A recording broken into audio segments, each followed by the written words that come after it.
The podcast on Haunted Hill will contain spoilers and swearing.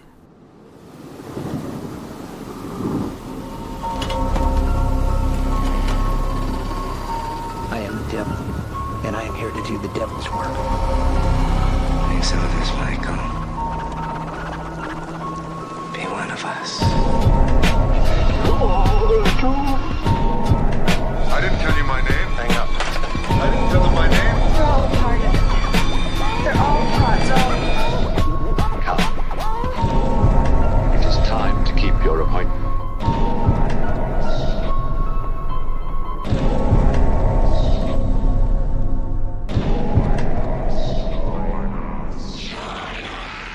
Hello and welcome to the podcast on Haunted Hill, episode 126. Yeah, my name's Gav. It's the podcast on Haunted Hill. My name's Dan. What did I say? You didn't say it. You just said episode 126. I think I said it really quickly, but I think I've spoke so quickly that my mind doesn't actually now remember what I said. My ear couldn't pick up the speed of your words. I kind of went in like a wrestling commentator. Like the guy that used to advertise the Micro Machines toys. You know, whatever. Do you remember the Micro Machines adverts when it was always like Micro Machines? Oh, man. Can't understand that, man. Micro Machines come in sets of four. Micro Machines come in sets of four. That was it. Very, very good. Have you ever gone on YouTube and just clicked in like the fastest speaking people and just watched them? It's really fascinating. Yeah. Yeah, because there's a couple of rappers that are like, they're even faster than like Eminem. There's a guy called JC001 or something, and he was just ridiculous. And they slowed him down, and you can understand every word he says. But Really? He's just insanely fast. How does the brain keep up with that though? My brain he's an does alien. not. I struggle to talk with you on this, and I trip up. The amount of times I've sort of edited and gone like, that's not even a real word, Gav. What are you actually saying there? I love your fake words. They're great. They just come out with it, and it's just a bit like, oh, I get muddled up. I'm actually thinking. I heard someone said to me earlier, so I think you probably do have sort of ADHD. I was like, yeah, I think it's ADHD. Yeah, what I have, just never diagnosed because I'm a bit. My brain goes. Welcome to all our listeners. Thank you for tuning in. Me and Gav are discussing speed of speech and his brain. Yeah. But this is episode 126, and this is a great special episode because many years ago we adopted an unofficial mascot for the show, for the podcast on Haunted Hill, and that is an actor by the name of Nicolas Cage. I didn't know where you were going, my friend. I wasn't sure. Yes, we didn't adopt anybody. We didn't adopt him. Imagine if we'd actually just adopted Nicolas Cage like a pet, like a donkey at the Donkey Sanctuary. It sounds like a real weird B-70s movie where you could adopt humans. Australian as well, I'm thinking. You think so? Like an Ozploitation one? Ozploitation, adopting the human. Be amazing. Mm-hmm. Well, it's our Nicolas Cage special. Nicolas Cage recently, several years ago now, sort of fell into the world of horror and science fiction in a big way, and he's doing some incredible stuff, and we always joke about him, we do impressions of him, but we do love him, and we figured it was time to discuss the Cage Rage. So we're covering a couple of big ones this episode. We're very excited about it as well, because they're very well loved. In fact, a lot of his recent stuff, he's a bit of a resurgence, isn't it? People just love him now. He's like a cartoon character, but he's amazing. So we're covering Mandy, which is I can't wait to talk about that one. Absolutely. And some Lovecraft stuff with Colour Out of Space. Absolutely. I can't wait to chat about these films. With the latter being that I've been past three short films I've made of pretty much kind of H.P. Lovecraft. Two of them sort of inspired. One's called Beyond. I love that sort of thing. And the first movie, the former one you spoke of, Mandy. Like you said earlier, I've got some cans of shandy, and it rhymes.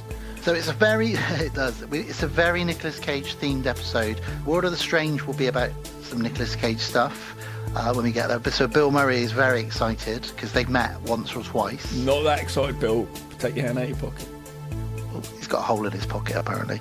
And also we're going to have a chat about him just before we cover the movies. We're going to chat about Nicolas Cage generally, you know, his body of work, but specifically his body of work lately, where he's fallen into horror.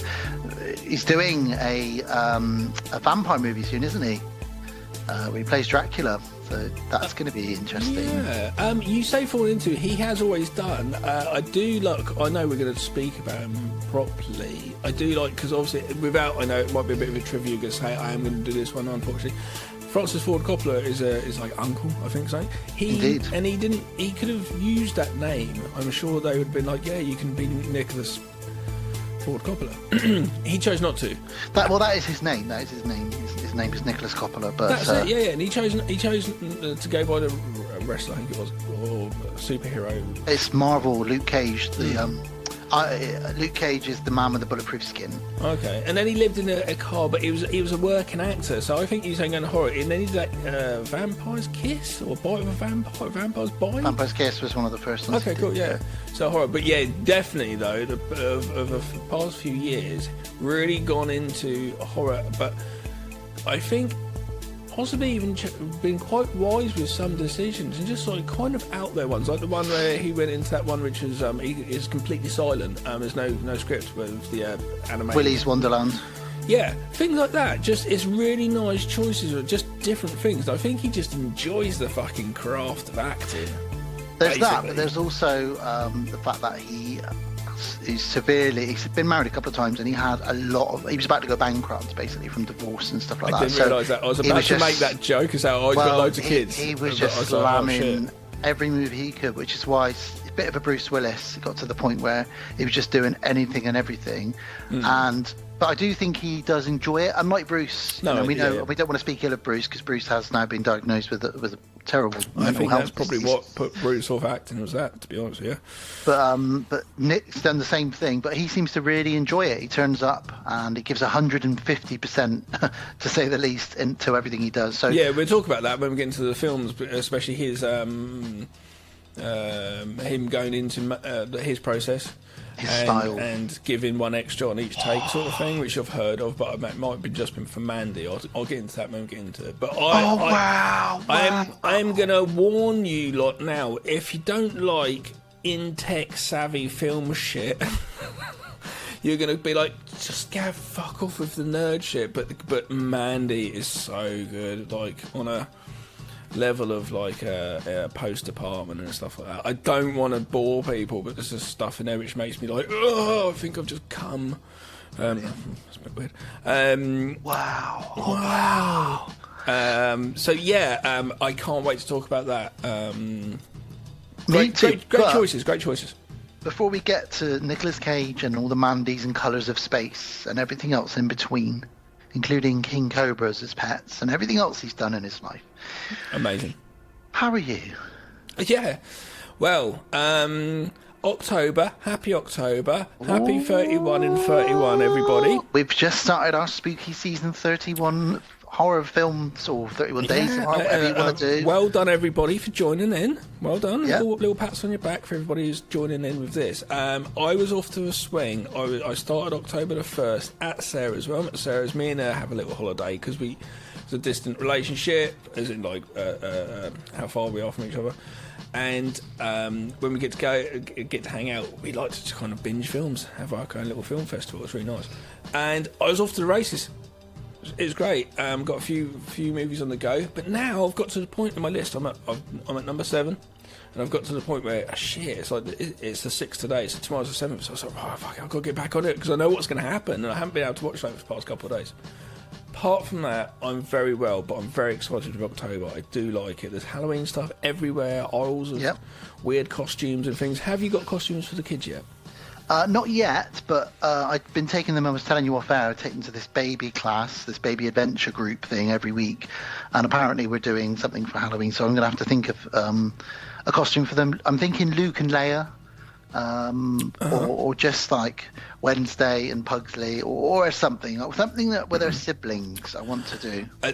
I'm going Luke and Leia. I think little midget Luke and Leia. Because Jack's got Luke Skywalker hair. He's basically got the hair of the kid from Poltergeist.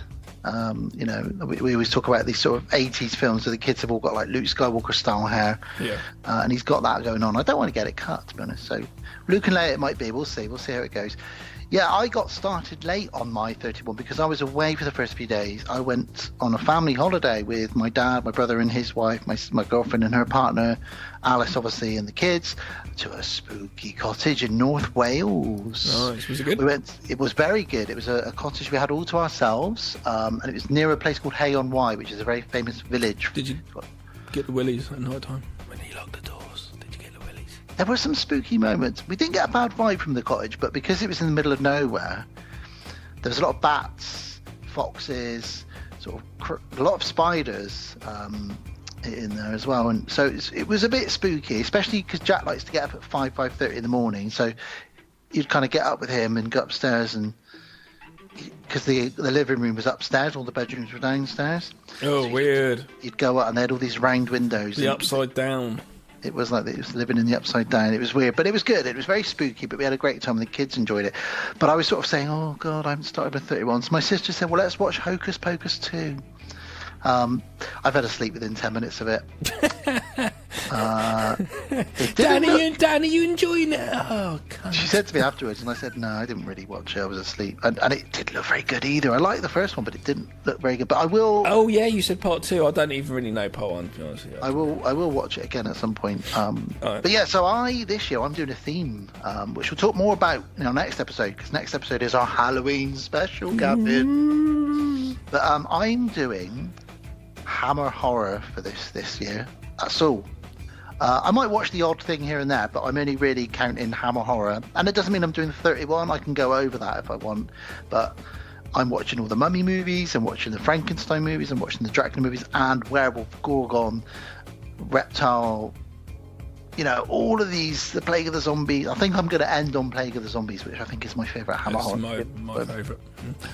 I got a t-shirt for that one. It's the only Hammer movie I have a t-shirt for, so it must be. I was saying it off air if you earlier, I love the fact that you're doing a theme for it, and it makes me feel jealous because I've started and I haven't, and I think by next year I'm going to join you on some level. I know what you said you're going to do next year, so I might do something like that as well. It just makes it fun. I'm just doing movies, and for me that's like, well, I generally watch horror movies anyway, so it's not too different. I like to usually use my October to tidy up a bit, and what I mean by that is I just sweep up all the films I haven't seen or catch up on, stuff that I've had sitting around for a while on DVD.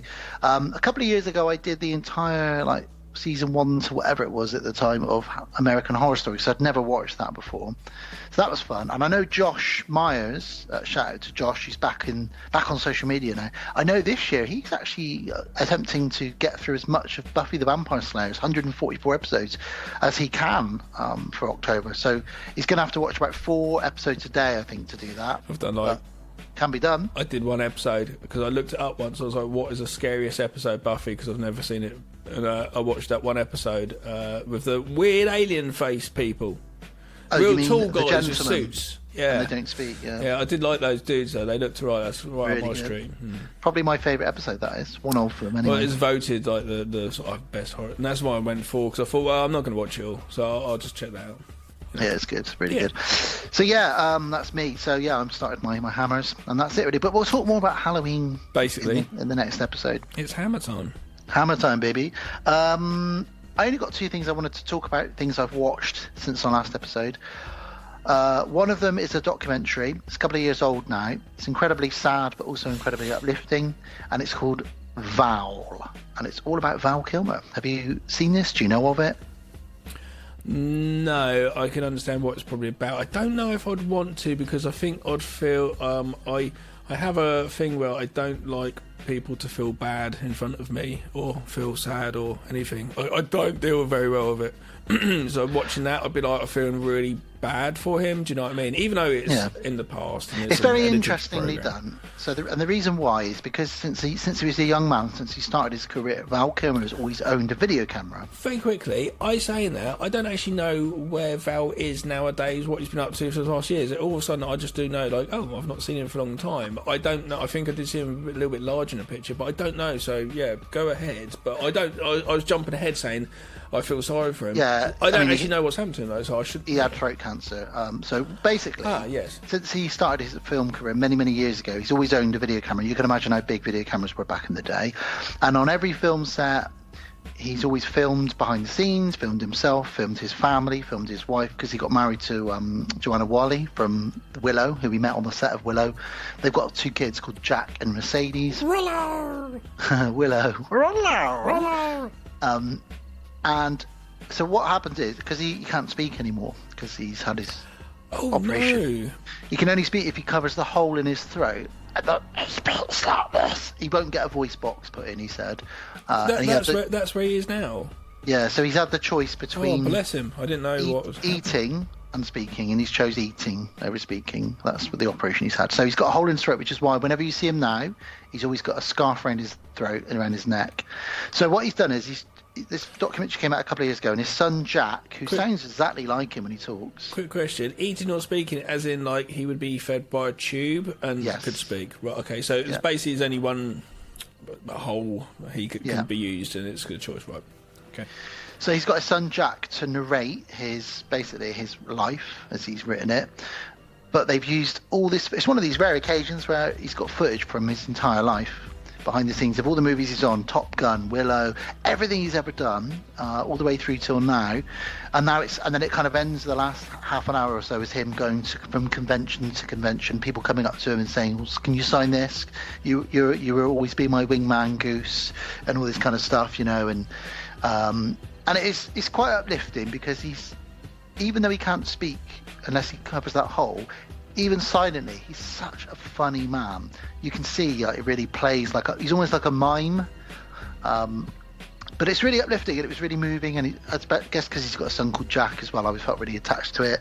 Yeah, it's an amazing documentary. I highly recommended it. It was on Prime. You have to rent it for a couple of pounds, but really worth watching. If anyone's a fan of either documentaries or behind the scenes on films, or Val Kilmer, and I'm a fan of all 3 of these, it's really interesting to see where he is, especially making the island of Dr. Moreau. As we know, there's a lot that went on behind the scenes there. There's a documentary about that. There's a documentary, honestly, and you see him behind the scenes fucking around with Marlon Brando, and they're just sort of all looking at each other like, what the fuck is going on this film? Like, he keeps going up to David Thewlis and Marlon Brando, and they're all like, we have no idea where the director is. What is going on in this scene? Does anybody know what's happening? Oh, okay. I find that quite interesting. Really interesting, and yeah, just a really great documentary. Okay. I won't harp on about it too much, but really would check it out. It's very uplifting. I'm so sorry to hear of Val Kilmer and his situation. I didn't really know. I thought I saw a picture of him larger, and I thought I didn't know what. I don't want to spoil it. I mean, I haven't seen it, but apparently he shows up briefly in the new Top Gun movie, just to sort of. There's a scene with him and Tom Cruise, but I haven't seen it yet, but I hear it's a very moving scene, and it must be. If he can't speak, they must have to write that into the story in some way. But yeah, there we go. Is there anything that you've watched or want to talk about? No, I've been watching my 31 and 31. So I think on the Halloween episode we'll run back and forth our films, because once a year I do enjoy that. We get the snacks in, but this time, as last time I didn't, and I know the year before I might have done, I did snack a little bit while we were recording. I know, we've been told off for snacking while we record, especially the Christmas episode. I was probably drinking though, to be fair, then back in the days. But there were a couple of Halloween episodes where we'd get together at my house, and we had like those pumpkin cakes, and we ate loads of horrible sweetie snacks. Well, we'll have to see what night we plan in recording. If I'm available, I could even possibly drive down. Ooh, sexy. We'll see where I'm at, and if it's a thing which could be done. Yeah, that could be good. Yeah, I might have to crash though if that's the case, because it would be quite late finishing. Well, I've got spare room still for another couple of months before the kids move into their own room. Okay. There is one other thing I wanted to talk about. Everyone's talking about it. Me and Alice actually wanted to watch it with me.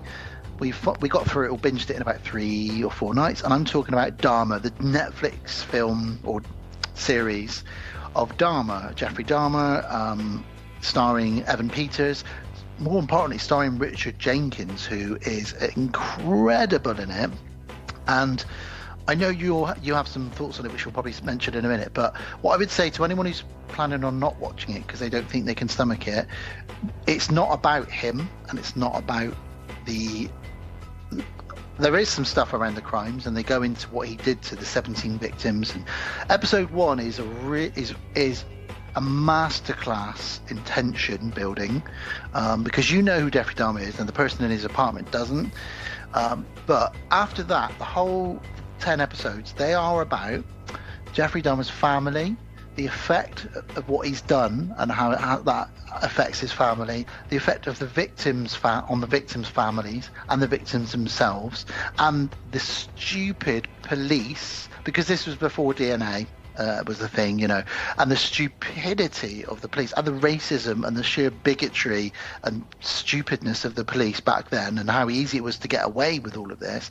And it's your jaw will hit the floor at times, because you know the story. Some of it is slightly dramatized, but Evan Peters is incredible in it. But it's all about his dad, Lionel Dahmer, played by Richard Jenkins, and Richard Jenkins is incredible in it, and I would highly recommend it. It's probably, I'm gonna say it's the best Netflix original program, but also series, but also the best Netflix original anything I've seen.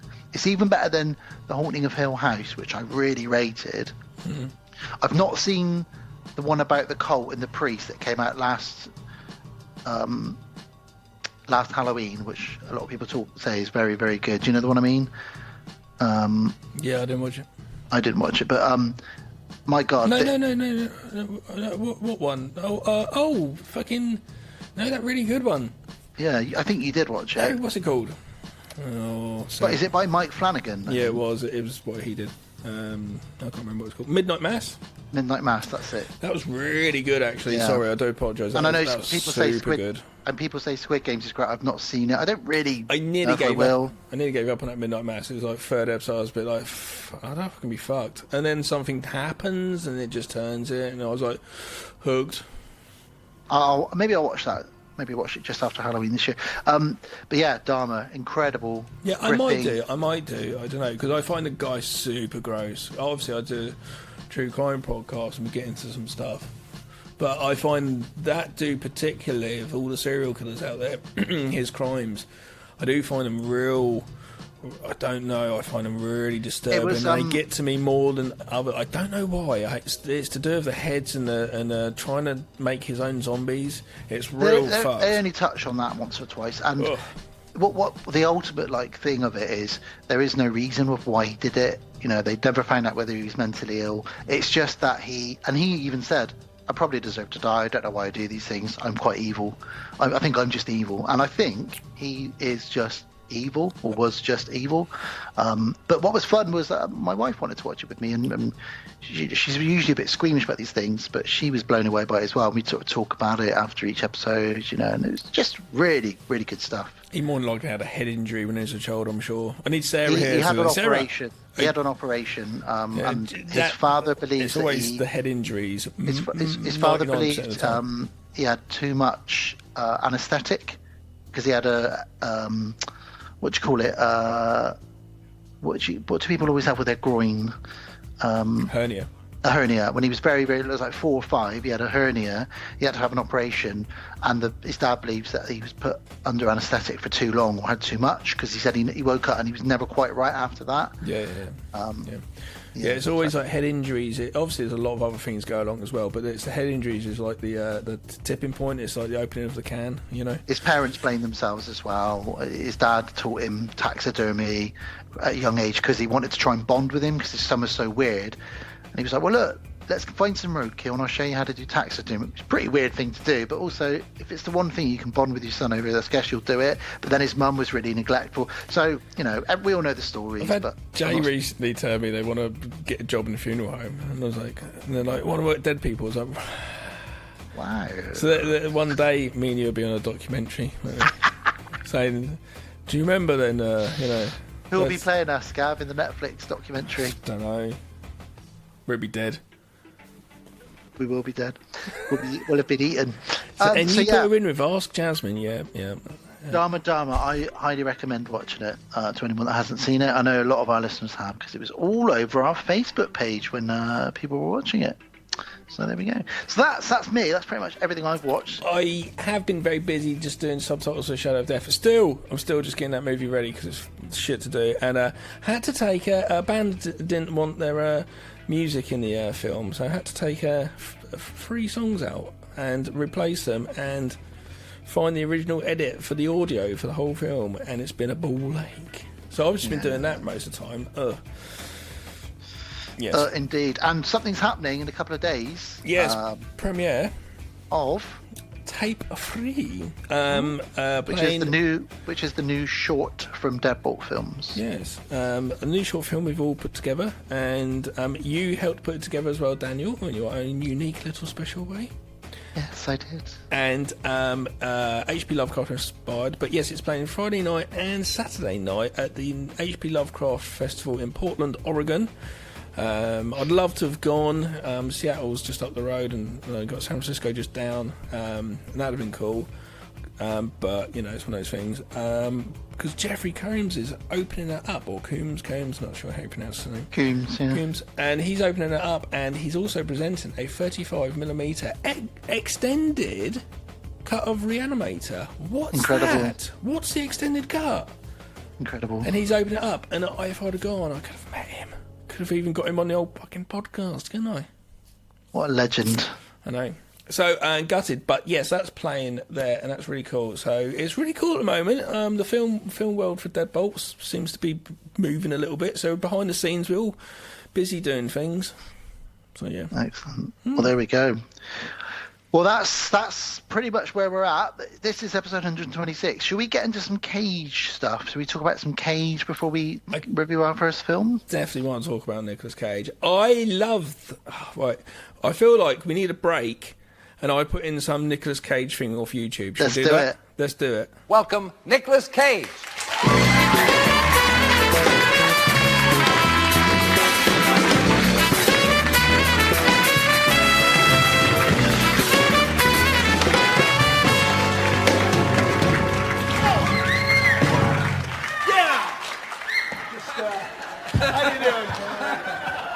Well, understatement's the watchword tonight. Oh, hang on a second. My mic, darn it, all that physical activity just took my mic off. You did a bit of that in Wild at Heart when you're dancing. Sure did. All those karate kicks. Heck, I'll just hold it. Yeah. You know, I'm sorry about that. I just had to get off my chest. You know, I was a bit wound up back there, so... Were you? Worked up? Well, just a little worked up. Do you get carried away? Well...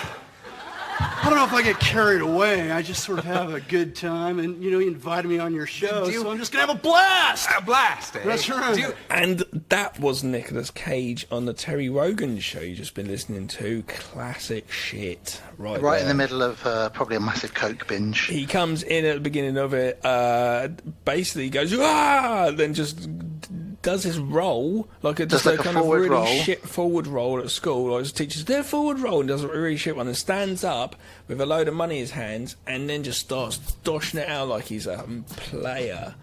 Basically, being a twat, basically being like, I am the fucking shit, you are all peasants, have money, I've got loads, because he is coked out of his fucking little head. Yeah, take that. That's what happens. Nicolas Cage, born Nicholas Kim Coppola in Long Beach, California. Long Beach is where Snoop and Warren G and that are from. Yes, adopted his stage name Cage from Luke Cage, Power Man, the man with the bulletproof skin. Which is funny because he went on to play a couple of comic book people like Ghost Rider and the dad in what's it called? What's the movie? Kick-Ass. Oh. Kick-Ass. And yeah, his father was a professor. Professor August Coppola, the brother of director Francis Ford Coppola. That's really interesting. His dad's Italian and his mum is Polish German. Is that the way I've done my shirt? Do you? Oh wow! Yeah, see. Yeah, you look like a Mexican gangster. That's brilliant. Yeah. So yeah, that's Nicolas Cage. That's where he's born. That's where he's from. And we're not going to dwell too much on his normal film career, but just quickly to whiz through it. He was in Fast Times at Ridgemont High, Raising Arizona. He did Honeymoon in Vegas, and a few other stuff like Leaving Las Vegas. Then he decided, or Hollywood decided, you're going to be an action star now. And then he starred in The Rock with Sean Connery. And it was Michael Bay's first directed film. Yeah. I love it. I've got It's a great it's the only Michael Bay movie I have in my DVD collection. It's good. It's very good. Sean Connery. It's just great. And then he went on to star in one of my absolute favourite films of his, Con Air. Fucking love that film so much. I watched it again in the last 6 months. Yeah, and I just kind of put it on, not kind of watching it, because I know the film. I watched it loads when it came out, in the sort of early 20s. So 96, The Rock. Yeah, 97, Con Air. Also 97, him and John Travolta got together with John Woo. Face Off. Never seen it. What the fuck? It's John Travolta though. I was a bit They like, took my face off. It's John Travolta. I don't know if I want to. I don't mind him in Pulp Fiction. It's really good. I watched an interview in prep for this episode. I've been watching lots of people talk about Nicolas Cage and impressions of Nicolas Cage. I watched an interview with Nicolas Cage with John Travolta only about a few years ago, and they asked him like about Face Off, because obviously at some point they have to start acting like the other person, and he said he had the easier job because Nicolas Cage is quite easy to imitate, and he started doing a really good Nicolas Cage impression, and he said he's got a harder job because I don't really have that much on me that stands out. I'm just John Travolta. I think that's what puts me off. It's not really just one John Travolta, it's actually two John Travoltas when you think about it. But it's also two Nicolas Cages if you think about it that way. Yeah, I know, but I don't think that cancels it out, unfortunately. It really does. The opening scene is Nicolas Cage squeezing the bum of a choir girl while she sings, and he's dressed as a vicar. I was about to say, it first started off with me going, I don't know why that's going to tempt me. Then I was like, he's dressed as a vicar. That makes it tempting. Here's the vicar. What he likes to say a lot to women in that is, I could eat a peach for hours. You look like a peach, I could eat a peach for hours. What do you think he means when he says that to these ladies in this film? Bottoms. I don't know. He then went on to start. He had a few more things like Snake Eyes, 8mm, Bringing Out the Dead, Gone in 60 Seconds. Oh, it's a good movie, good movie. And then, you know, he kept on rocking. National Treasure 1 and 2. He did some stuff that maybe didn't hit as well. He did The Wicker Man, which we discussed. I'll get into that in a minute. Did we cover that in The Fog? We covered that in The Fog, yeah. I came up with the idea, I wish I hadn't, of saying let's do two really bad remakes, and I remember halfway through that review of The Fog being like, I'm hating this. I really don't want to talk it's about an awful this film, isn't it? But The Wicker Man, in contrast, was an incredible chat because I don't remember. It's such a funny film, and he's actually gone on record to say you need to watch that as a comedy. And I've gone back and watched it, and he's right. If you go into it as a comedy, it's brilliant. All right, maybe I'll try that. Have we done Night of the Demon before? No, but we should. Why don't we do that, Night of the Demon and Night of the Eagle? I'm up for it. Cool, put that down. I watched that again. I watched that. I will spoil my 31 and 31. I did watch that, and that was incredible again, watching that the other night. It's very good. New things. I saw new things in it. You bought it for me on DVD. Really, multiple viewings, you discover shit. It's really good. Yeah, but he did Kick-Ass. He done Sorcerer's Apprentice. And then he starts making things like Ghost Rider, stuff that didn't really hit. And his career, he kind of flopped a bit, didn't he? He just kind of went. Then he got back into horror, and we'll talk about that in a minute. Just 1 second, but before I do that, his most recent film that is coming out soon is a film called Renfield, and he plays Dracula in it. And apparently the voice he uses for Dracula will blow you away. I don't know why. This is all I keep hearing. I've seen him on set. He's very pale. He's got like Dracula's outfit on and everything. Nicolas Cage as Dracula. I can die happy once I've seen that film, I think. Do you reckon he'd do a Marilyn Manson biography? He actually looks a bit like him. That's what I said. He does, doesn't he? That Monsters movie came out, didn't it? Oh, fucking hell, it's getting panned, isn't it? I'm probably going to give it a shot, I think. Disgusted as I might I'm be, going to watch it. I think I might give it a shot and go into it going, I think it's going to be really bad. Because you never know, I might go, I actually liked it. I think that's not going to be the case because I love the Monsters. I believe it was Josh Myers mentioning him again, because he's back on social media and we love Josh, who said he watched it and it was like he downloaded a porn version of the Monsters, but there was just no sex in it. It's gutted. Where's the green cock? There is no green cock in this. Where's dead boobs? Yeah. It's getting really panned, isn't it? I'm sure we'll discuss it another time. We'll discuss it once we watch it. Yeah, it's Nicolas Cage. What a dude. Honestly, that whole sort of thing with the horror world. What are you going to say about that? By the way, well, we can talk about that now. I just wanted to say the first time I really ever noticed him was like The Rock and Con Air. Just those two movies. That was mine. My early 20s. Yeah. That was going down to video shop and getting out an action film, and those ones getting them out. And going, watching Coen Brothers movies and stuff, and going back now as a film fan and a film reviewer, I go back and I watch his older stuff and think, wow, okay, yeah. But those are the movies that put him on my radar. And he's got that particular way of speaking, his particular style of acting. I mean, do you want to talk about that before we talk about the horror movies that he? All I can say really. I don't know how. There is no one like him. I don't think he's really method, but I think he could probably pull the method on if he needs to. He really loves the craft, but I think all I know from his acting, I haven't really ever looked into it, to be honest with you, but from Mandy, what I heard, and I don't know if this goes for all films he does, he would do the take, then he would say, "Can I get one for me?" Yeah. So he'd say it's a take of going to a park bench, sitting down. He'd do 6-7 takes, whatever. Can I get one for me? And they let do one for him. For Mandy, I heard they pretty much used most of my takes. Yeah. To get that, but we actually will discuss what was going on in his personal life when we get to that film, because I'm going to go off on one on that film. And the thing is, you hire Nicolas Cage, you know what you're hiring, and you want that in that film. You know, I'm going to talk about his performance in that a lot, actually. Well, not a lot, but yeah. Well, let's get into Nicolas Cage.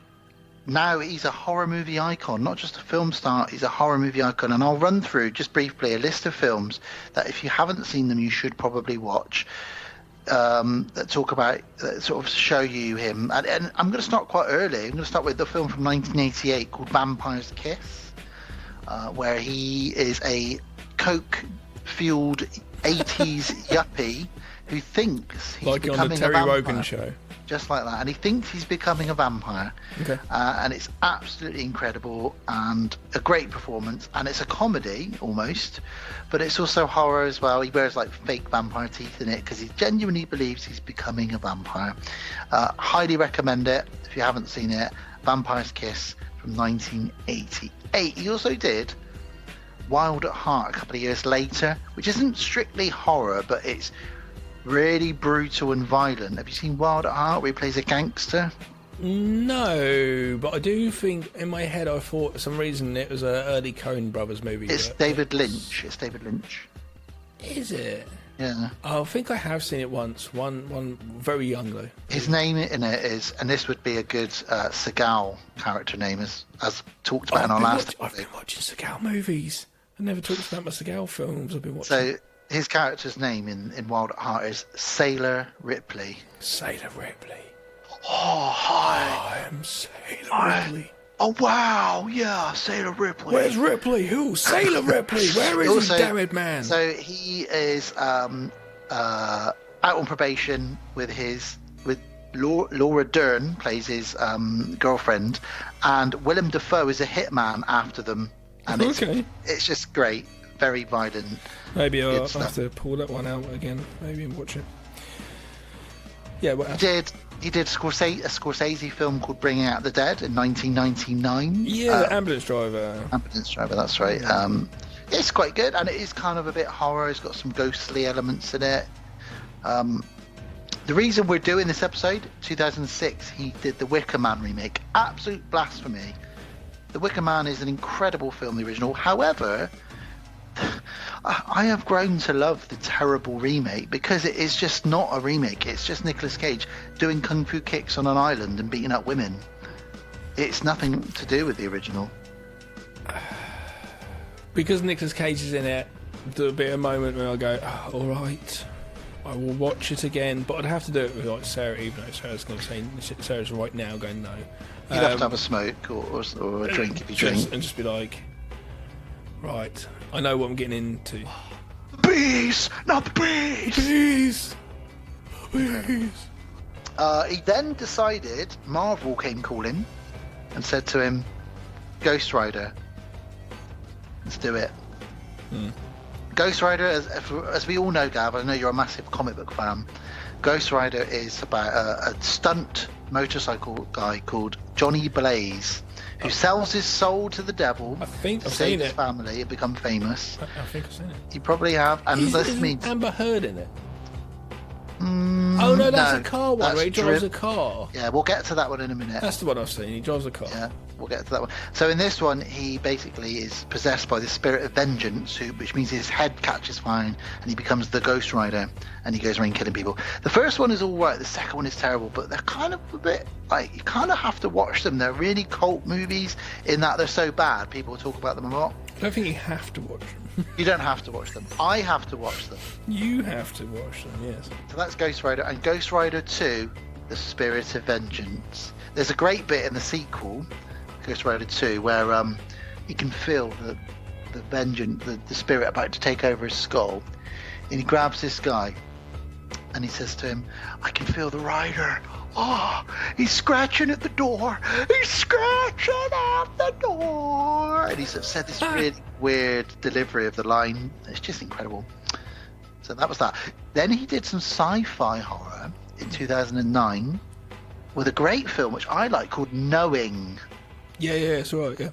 An alien invasion. He has, he plays a professor, of course he does, who discovers a numerical pattern that links the dates from the past to various disasters throughout history, including 9/11 and all. And he discovers there's going to be this terrible thing happening. There's a plane crash. There's a brilliant one-take plane crash where he's running around all the burning victims of a plane crash and stuff. It's actually a really good film. I really like it. It's quite epic in scope as well, yeah. Yeah, Knowing.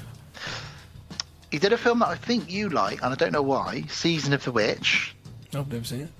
Oh, okay. Maybe it's not that one. 2011. With Ron Perlman's in it. Yeah. Old Hellboy. I remember seeing the name, but no. I'd seen it, can't remember anything about it. Then he did a film with old Amber Turd. That's the one you're talking about. Car Driver. That's it. Car Driver. No, Drive Angry. That was close. It's close. And basically, he's in hell, and he escapes from hell to save his daughter, Amber Heard. And it is just batshit crazy. But it's better than Ghost Rider. It's like Ghost Rider, but if Ghost Rider was good. Imagine being on that set. Nicolas Cage and Amber Heard. Guess Shit flying she everywhere. might not have been so much of a dick then, I suppose. Just shit flying everywhere. He did a zombie movie then. Mom and Dad. Yeah, no, I've seen that one. Yeah. It's all right. I don't really remember it. I've only seen it the once. I probably should watch it again. But basically, it makes zombies want to kill their children? I think it's their kids, yeah. I think Yeah. so. And I remember when it came out, I thought I should probably watch that because there's been those times when the kids wind me up. I want to eat my children. Yeah, and then he stepped into the spotlight big time when Panos Cosmatos gave him a call and said, look, I'm making this film called Mandy. I'm not going to say any more about that because we are going to be covering that in a moment. Yeah, absolutely. The 18 following year, he got another call to star in a Richard Stanley movie, an H.P. Lovecraft story called Colour Out of Space. Fantastic double bill. We're not going to be... I'll talk about that one later because we're going to cover that one later. So he's on a roll now. He's really showing us this in the right scenario, with the right script, in the right crazy Lovecraftian unhinged. You've almost got to have the role the role written for him, haven't you? Really, you know, you can't just put him in a. You can't just put him in a Marvel movie or whatever. It's got to be a very specific, batshit crazy film. Like, what's that Turkish film where the police fall down a hole? Yeah. Into hell. I can't remember what it's called. Baskin. Mm-hmm. That kind of movie where you're just like, what the fuck? Put him in that kind of shit. You know what I mean? Absolutely. I'd fucking love to direct Nicolas Cage. 2021. So he took a couple of years off, catch his breath. Then he did Willy's Wonderland, which I thought was okay. I know you've seen it as well, and you thought it was okay as well. Your problem with it is he doesn't speak in it, and you hire Nicolas Cage, you want to hear him speak. I know you said that. I think that's where I came out of it. I only saw it once. I had no wanting to see it again, to be honest with you. I think there's a copy in this flat though somewhere. It was okay. It was all right. And then after that, he's kind of just done the odd bit. He did a movie called Jiu-Jitsu, which is on Netflix, about he's an alien who does kung fu. And wow. Every 50 years, they send the best fighter that the Earth has got to fight an alien. A bit like the Predator mixed with Mortal Kombat, but it's Nicolas Cage in the woods fighting. I don't really need to describe anymore.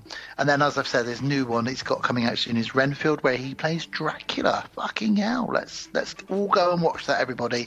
3 times each. Give Nicolas Cage all your money. Dracula does seem a very apt fit for Nicolas Cage, doesn't it? You can kind of picture it very easily. Because he's just a very... He's quite versatile. He's up there, and I've always said this, the trifecta of people, for me, the actors with very unique styles and just the way they talk, is Nicolas Cage, Christopher Walken, Jeff Goldblum. Those 3 are just... They are just unique individuals. And I love everything those 3 do, even if it's terrible. I love it. And I'd love to see the 3 of them having a conversation sometime. There is, if you've ever wanted to actually watch conversations with directors. There is directors with actors. There is actually a thing on YouTube, I've watched it a few times, where you get major actors or people, A-stars or whatever you want to call them, people sit around a table, random people like De Niro and and they just talk about actors about an hour and a half over. It's really good, isn't it? Really interesting, because they're just having conversations. Because they have random people, like it'll be Jack Black, really Robert random De Niro, people who would not be in a movie together. Rob Zombie and someone from like a sound like Danny Elfman, and you'll be like, what are these 4 doing at a table? But they'll just talk about movies. I remember when George Clooney is on it, and he's just like, acting's not hard. I'll tell you what's hard, selling shoes door to door, and that's what I used to do. And he just goes off on one side and says acting's nothing. And I was just like, fair play. I was thinking, I don't know, I wouldn't be able to get up early. I wouldn't remember those lines. I don't know. I'd find it hard, but he's just like, it's not hard. So that's your gateway into Nicolas Cage, sci-fi and horror. He is a unique individual. There's loads of stories and rumours about him. We're going to talk about some of those in our World of the Strange segment. I think I'm going to start an underwear business with Nicolas Cage's face on them, and there could be Nicky Cage. I 100% guarantee you right now. Nicolas Cage, sorry. I guarantee you right now that there will already be underwear with his face on it. There was a cushion. But Nicolas Cage. Wasn't Sarah talking about buying me a cushion that's got Nicolas Cage's face on it as a joke once? Because there's just, you can, it's just... I've got Sarah, a sequined one. A sequined Nicolas Cage cushion? I think I got it for him. Yeah. My brain's terrible. Oh, wow. There's a Nicolas Cage one. Oh, no, did I get a Jeff Goldblum? I've got to be careful. She might already have the Nicolas Cage. I think there's... I've got to say, listeners, I've got to be careful, because my Nicolas Cage, sometimes I do slowly morph a little bit into Owen Wilson, and I've got to not do that. Oh, what? Because Owen Wilson's like, oh, wow, okay, yeah, wow. He sort of whispers it, doesn't he? Nicolas Cage is much louder. Well, look, it's time, Gav. It's time for a trailer for the batshit, bloody as hell, chainsaw dueling, drug-fueled, absolute gore fest that is Mandy. Indeed. So let's get into a trailer and let's come back and let's jizz all over this film, because wow. Okay, when we come back, let it drip. I, the wretched warlock, reached into the dark embrace. His fist closed around the serpent's eye. Strange and eternal. I need you to get me that girl I saw. Do you know what to do?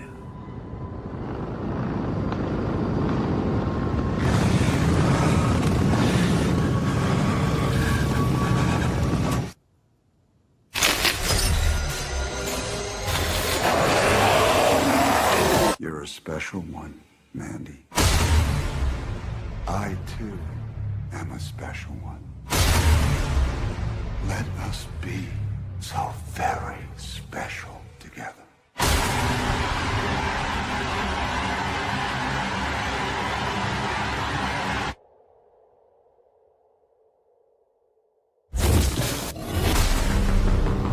So what you gonna do with that, man?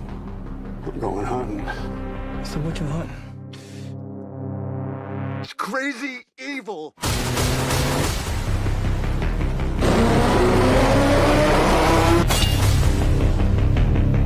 You think you're so in love? I'll show you love. Oh, man. They wronged you.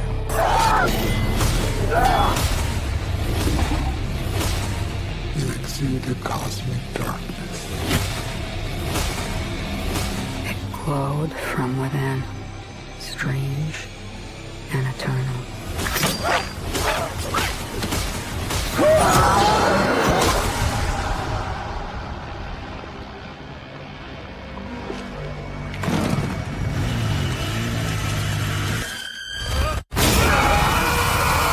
Mandy from 2018.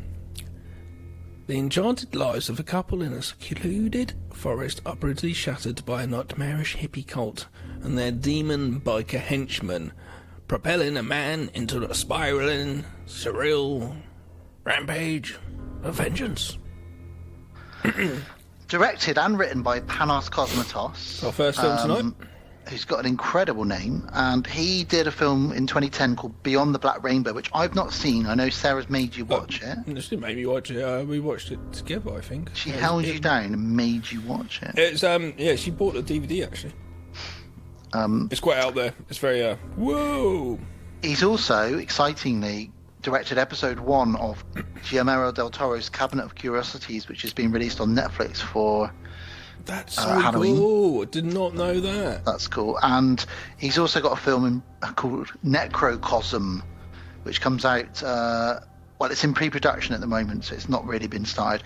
But the synopsis for that one is: a phantasmagorical fantasy nightmare set deep within a strange galaxy where two lovers are torn apart as they try to survive a malevolent invasion. It sounds absolutely fucking bonkers. Yep, so that'll be coming out probably in the next year or two from him. But we're here to talk about Mandy, aren't we, Gav? Mandy. Really good film. Starring Nicolas Cage, obviously. Also starring Andrea Risborough as Mandy. We've got Linus Roach as Jeremiah, fucking evil. And also Richard Brake's in this, who you've met. He was in that god-awful Rob Zombie one, you know. Oh, they're all god-awful, sorry. He's in a few Rob Zombie movies. He's in 31. But also, we've got Bill Duke in this at one point. Oh, Bill Duke looking a little old. Looking good. But I'm not going to go through the list of everyone that's in there. There's a lot of people in this, but we are here to talk about this. So this is just exciting. I've classed this as a cosmic rock and roll movie. Fucking hell. That's my new genre for it. Cosmic rock and roll. Cosmic rock and roll horror, surely. I guess, but we're doing a horror podcast. Cosmic rock and roll. It starts with just a guitar riff, a metal guitar riff, doesn't it? Before anything else happens, you get this guitar riff like, and it's just like, okay, I'm ready. Yeah, it's like a distant cousin to this, who's a very innocent distant cousin, would be like Thor Ragnarok or something, you know. Like a more commercial version. Yeah, sure. It's definitely got this like as soon as, like you say, as soon as that guitar goes, you're like, okay, I kind of know. If you've lived the 80s, I presume, you kind of know what world you go. I kind of got an idea where I'm going at. And there's a bit in it, the motorbike gang that turn up. They remind me of the gang in Weird Science that turn up. Led by Michael Bowman. Like the Z budget version of the Mad like the Max innocent gang. version of that, or something, the knockoffs of that from this or something, and they felt really like that, like they didn't speak, they and just grunting with their face masks and shit. And I don't know, it does have a real good 80s vibe to it. I do dig that. I've got some comments on them when they're introduced in the film in a bit. Well, it's set in 1983, isn't it? So it is set some time ago, so that's great because we've got no mobile phones, no internet. Before we get into it, yep. Director did say this is a film about the death of his parents. Indeed. And we should really speak very quickly, because it would be easier to drop this now than we just follow Nicolas Cage's performance. We don't really need to go into them. A few days before this, he started shooting, Nicolas Cage's wife and him, his marriage ended. Yep. And he had a lot of emotional turmoil, and he needed somewhere to place it, and he decided to place it into this film. So just saying that now, I think that really does help.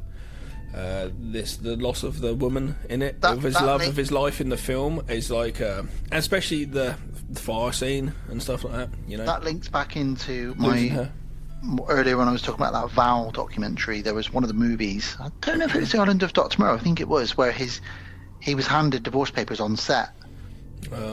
And he just channeled that into his performance. Similar here with Nick in this, really. And you can see it, and like he has in this, he plays a character who has a loss. She dies. Yeah, that'd be a spoiler. He suffers a massive loss. She doesn't just die. Well, yes, absolutely. But yeah, just say that with that, and then if you got the director coming at it with his own little emotional thing going on, like there's some real passion in there. When you put these. Even if something's bad, like what Nicolas Cage is going through right then, and the trauma it is, when you go through traumas like that, there's still a passion to it. It may not be good or positive passion. I'm going to stop you there, and I'm going to very quickly say something. We don't say this very often, especially about newer films. This is a film gods.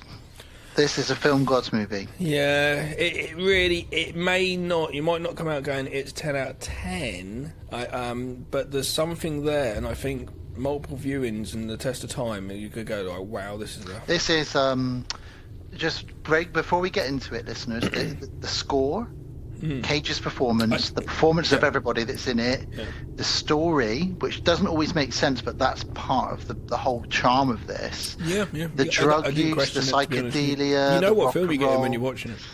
Everything about this genuinely is just lightning in a bottle. This is a film gods movie. I genuinely believe that, and that's exciting because it's not often we say that.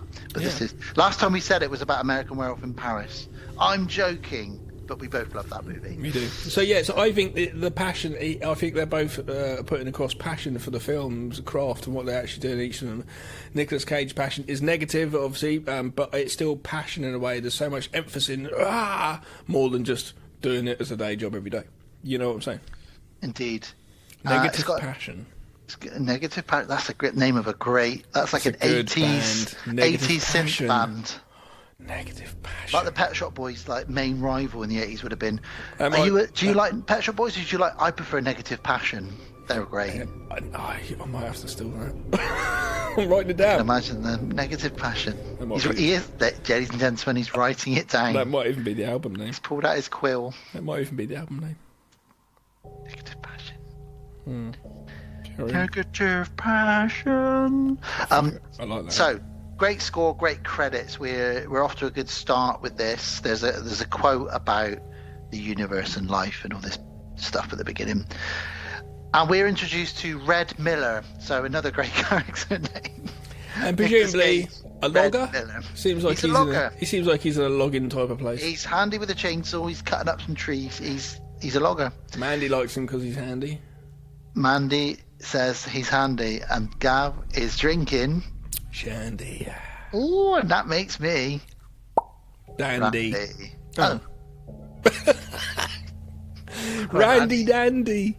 Ooh, Randy Dandy with Mandy. Have a shandy. Randy Dandy and Pandy. and I love John Candy. Now, Mandy is a painter or an artist, so it's 1983. She's Hand Shandy. Hand Shandy from Mandy. A Hand Shandy from John Candy. Oof. He calls it the planes, trains, and automobiles. Ooh. Or would you prefer a Great Outdoors? It's up to you. It's the Great Outdoors. Or Spaceballs. Oh, Spaceballs are the Great Outdoors. Oh dear. So it's 1983. Like we said, there's no internet or anything like that. It's great, and he's got home from a hard day's logging. Now I've done a hard day's logging after a big curry. Sometimes it's a hard day's logging type of day. But there's a great chemistry between him and his wife. They're Mandy. very much in love, aren't they? It's shown. Yeah. It's nice. They spend what would feel like too much time with them, but it doesn't. We see a lot of time with them just hanging out. They're talking in bed. Yeah, because I'm not really paying attention to their conversations, and I didn't when we watched it. Even though I'll do a review of it, because it was just I was kind of happy just being there. It was fine. We get a very lovely. There's definitely an Argento feel to this movie. Is that the colour palette? Yeah, because we got our blue, red, we got our purple sort of lighting happening. It's mainly a lot of red, magenta. They talk about planets in bed. They talk about Uranus. No, he doesn't talk about that. But they do talk about what their favourite planets are. I quite like the fact that he names a Marvel character, Galactus, who is an eater of planets, but then eventually he's like, no, actually Saturn's my favourite planet, and they just have these like random conversations like you do when you're in love and you're sort of chatting to something. And when they're in bed, we have this amazing. I'd never said this word before until I said it out loud because I couldn't spell it to my iPad. Kaleidoscopic look. Kaleidoscopic, yeah. There's a kaleidoscopic look. I didn't know how to spell it. It's I wouldn't know how to spell it, to be honest with you. I just write colourful. I wanted to get. Yeah, but I've got really bad OCD, so if I said in my head, I thought that I have to write it. If it comes out bad, spelling, so I have to go back, and it has to, even though the movie's still going, my OCD makes me have to get everything perfectly. It's really annoying, but yeah. Yeah, it's very kaleidoscopic. The colours and everything. Yeah, they're having a great time. It's a good word, kaleidoscopic. Just everybody, shh. Say kaleidoscopic. Everybody, listen. Gav, say it again. Kaleidoscopic. Say it. It flows. It's very nice. In the morning, there's some fishing happening, and then we're back to the night time, and we drift through quite a few days with them. Morning, night, and it's just what it is. Mandy goes for a swim. They wake up to some weird animal sounds, but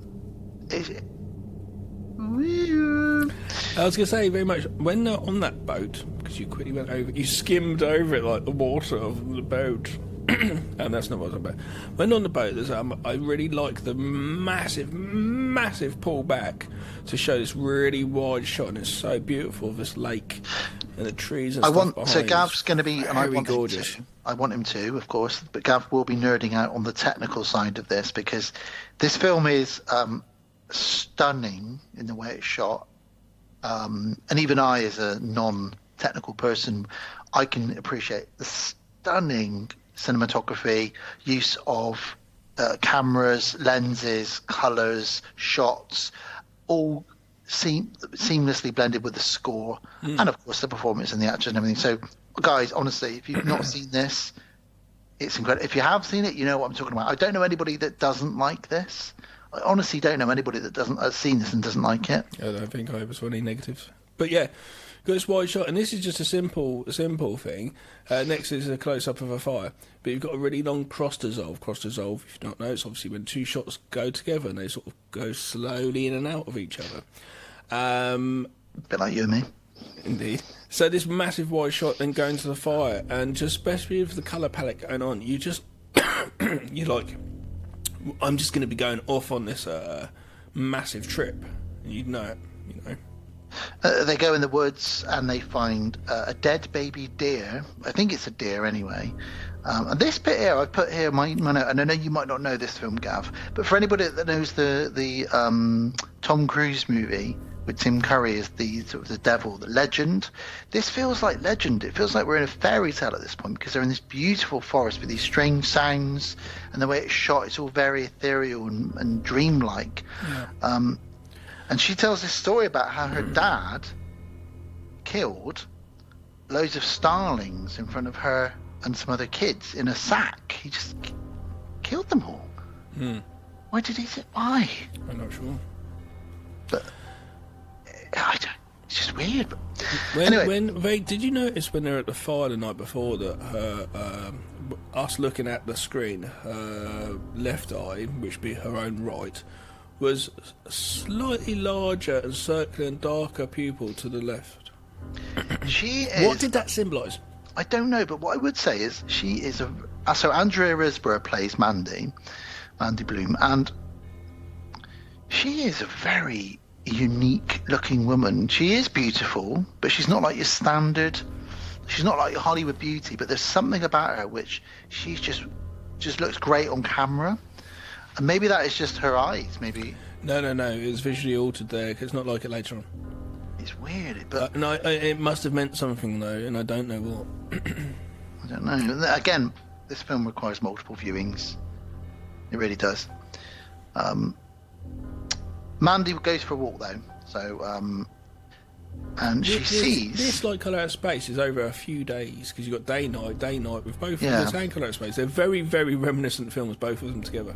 They are. Even colour at times. Family as well. They revolve around family. It's a perfect. It's a very, very, very good double bill. Family and loss, but also just that the universe is got its own agenda, and whether you don't have to understand what the fuck's about to happen to you in this film and in the Colour Out of Space. They've both got no control over what the hell is happening, and we as the viewers are just like on this roller coaster ride, like what the actual fuck is going on. Especially, probably more so in Colour Out of Space, which is a bit more of a wackier tale than this one. But this is, spoiler. But this is like the better film in my opinion of the two. I agree. But don't get me wrong, Colour Out of Space is phenomenal as well. I'm so excited to talk about that. But back to this. Is this when she's walking? Is this when the whole scene's all red filtered? Yes, and she's walking along. And that's traditionally to symbolise evil. And we get a car approach. We have an introduction to evil. Yes, because this cult, essentially, the Children of the New Dawn, as they're called, they're driving along, and we get this really haunting score start playing. I gotta say, this director is phenomenal. Absolutely phenomenal. This really haunting score plays, and we get to meet in the car Jeremiah. He's the leader of the cult. A very, very Charles Manson-esque family thing going on here. So it's so Charles Manson. There's all the men are called brother, all the girls. It reminds me of the lead singer of the band I used to be in. Not as in personality though, just kind of looking a little bit. All the girls are called sister or mother, all the boys are called brother, and they're driving along in this car, and he's berating Mother Marlene at this point, and Brother Swan. They're all in this car, and they drive past Mandy. And there's this incredibly weird slow-mo freeze frame shot where Jeremiah sees Mandy, Mandy sees him, and something about her uniqueness, as I described, she's got something about her that's very unique, and that must be why she was chosen for this role. He just thinks, I want that girl. And this is represented in the way that they've edited this bit now. Mandy's face, a shot that the van drives by, sees Mandy as she's walking past. That now loops 3 times. It's the exact same shot. But why? That's weird. But weird choice. It's representing him going, wow, or obviously the drugs he's on, maybe. And then the freeze frame is being frozen into his mind, and he wants that person. I'm gonna blow some smoke up your ass at this point, Gav. Okay. I genuinely see some similarity between Panos Cosmatos and yourself. Oh my gosh.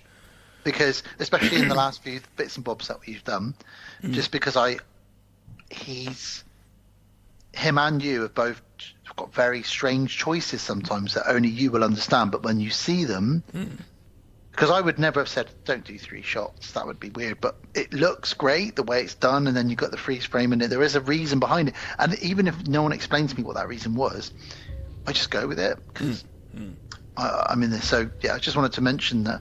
Thanks. That's very, very thanks. This dude is fucking amazing. He's one to watch, want right? to be like this dude. Thank you. Oh, okay, he's one to watch for sure. So we are then with the cult, and we're in the cult's sort of house or wherever it is they hang out, and this is where they're hanging around, and he suddenly says, "I want that girl. I need you to get me that girl. I saw that girl. There's something about her that I want." Just before that, between the van and that, I do like the fact that we have these fucking title cards pop up of different styled logos and colours of almost like a Tarantino Act 1 scenario.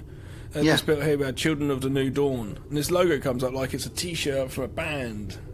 Yeah, it's and each one really... comes up is different, and we get these different title cards through the film at different segments.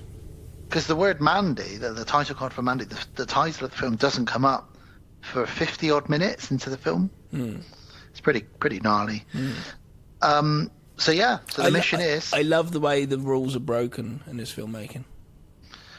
Well, this film shouldn't work, because he says, "I want the girl, go and get me the girl, fetch the horn of Abraxas." Jeremiah, horn of the Abraxas. And he blows the horn of Abraxas. Now this sounds like I'm talking about Lord of the Rings or something at this point now. It does. They blow the horn of Abraxas to call what I can only describe, and we'll meet them later, what I can only describe as Hellraiser meets the Blue Oyster Bar.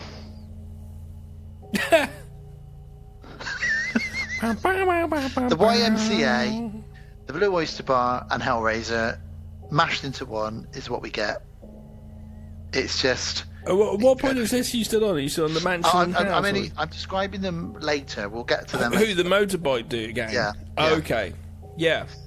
I think I've got something like that written down when we get to... I'm jumping ahead, but we'll come back to where we are. So, Hey, Jeremiah, basic cult leader, basically, telling them anything that they want to hear to get them to just go, "Oh, it's amazing." You get like an older lady there who's just like, "I'm so good at sex," because she seems to be... She's incredible at that, apparently. And he's just like, "No, get away from me." And then he's got another girl who's his plaything, and he wanders around naked. He probably gets blowjobs from the dudes as well. It's a whole proper... He's really charming as well, though. Well, that's what they all do. He's played by Linus Roach, and there's a couple of scenes where he's sort of lying in bed and he's like, "Oh," and he's been whispering to the people. It's just... His penis is on the screen for too much. I didn't see it in the cinema. Sarah watched this in the cinema. Apparently that scene... well, actually, we'll talk about it when we come to it. Yeah. So I'm just thinking about his penis right now. Mandy works in a bookshop, or owns a shop, and Mother Marlene walks into this shop the next day to buy a book. Next you'll be talking about Kevin Bacon's bulge, anyway. I won't be talking about that. I bet you've slipped those into your notes as well. Kevin Bacon's bulge. Oh, wrong movie, Gav. Yeah. Slip Kevin Bacon's bulge into my what? Your notes. Oh. Not anywhere else. So, all very creepy stuff. The horn of Abraxas gets blown, and it summons, what I've put in brackets here, it summons the Leather Daddies. That's not a movie name I want, or album title. And the Brotherhood of the New Dawn, the Children of the New Dawn, they wait for the bikers to arrive. And this is here. I've actually written Hellraiser meets the Blue Oyster Bar plus Gimps. That's what I've written here. Yeah, essentially. Everything you can imagine from that is... Are you on there already? Have you jumped to that scene? Yeah, that's where we are. That's where we're at. Well, I was going to say, before we get to that, we need to say what's going on. Mandy works in a fuel station. Yeah. I've talked about this. They walked in and they've kind of sussed her out and bought the book from her. But carry on. Go. No, I wasn't listening to you. But essentially, they're scoping out Mandy's house, aren't they? And they obviously blow that horn. Okay. And they wait. They're going to give up the dude who's in Bad Santa 2, the blonde kid, the curly hair. Oh God, yeah, isn't it? Well, they're basically going to give him. What are these guys going to do to him? We will give you this jar, which I didn't know what it was the first time I watched this movie. It contains the strongest acid in the world. Well, you know what it is when Nicolas Cage has a fucking lick. Jesus Christ, he has a little swig of that. And I doesn't he? thought, I was like, oh my god, at this point here, the director's given himself the okay to open the doors to visual fucking acidness for us all. And I was like, what have you been doing already? Where the fuck are we going to go now? I know. It's like Jesus. an hour into the film, I'm now going to show you what Nicolas Cage might be like on LSD. Here we go. It's like, oh my god, imagine if this was a 3D movie. Nicolas Cage on LSD fighting chainsaw-wielding gimps. And that is literally what we've got coming up. It is. Hold on It's like tight, some everybody. Mad Max thing. It's weird. Incredible. Absolutely incredible. So they give him this jar of LSD acid or whatever the hell it is. And they're going to offer this kid as well as a And they little say bit to of the- icing on the cake. They don't tell the kid, but he says, see the fat blonde one, he's just a waste of fucking space. I don't really want him in the cult, so you can have him as well if you want. What And are they're they like, going to do "Great." with him, do you think? I think it's a Ving Rhames situation, I think. I think so. Poor old Ving Rhames. Motherfucker. They're going to get medieval on your ass. Do you get the old red filter slips up again? And then we get the motorbikers turn up. They do. Well, Red and Mandy, they're watching a film together. They go to bed, but the house is being watched by the gimps. The main gimp guy, why he strokes the guy's van from the van, the horned guy who summons them. He strokes his face. Imagine if you're standing there and they come to you and they stroke your face. Oh, where's your Because they hand summon been? them. Your But hand they're smells scared funny. of them as well.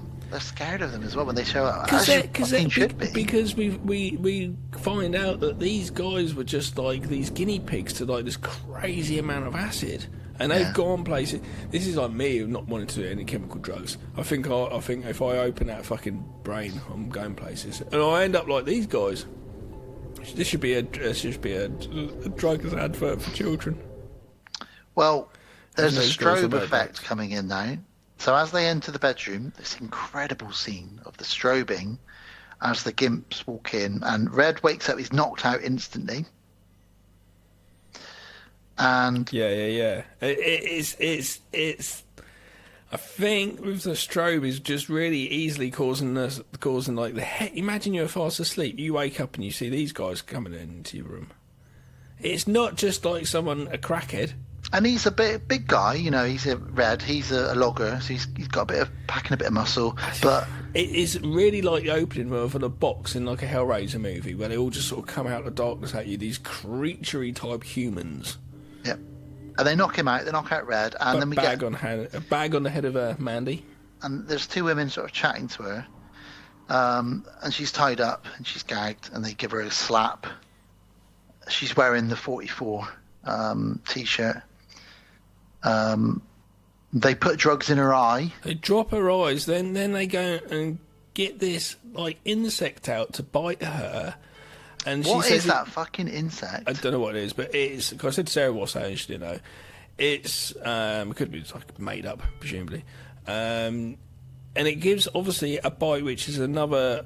You know, she says, "Oh, that is It like the icing on the counteracts cake." the drug, basically. Well, no, that's not how I Does saw something it. with it.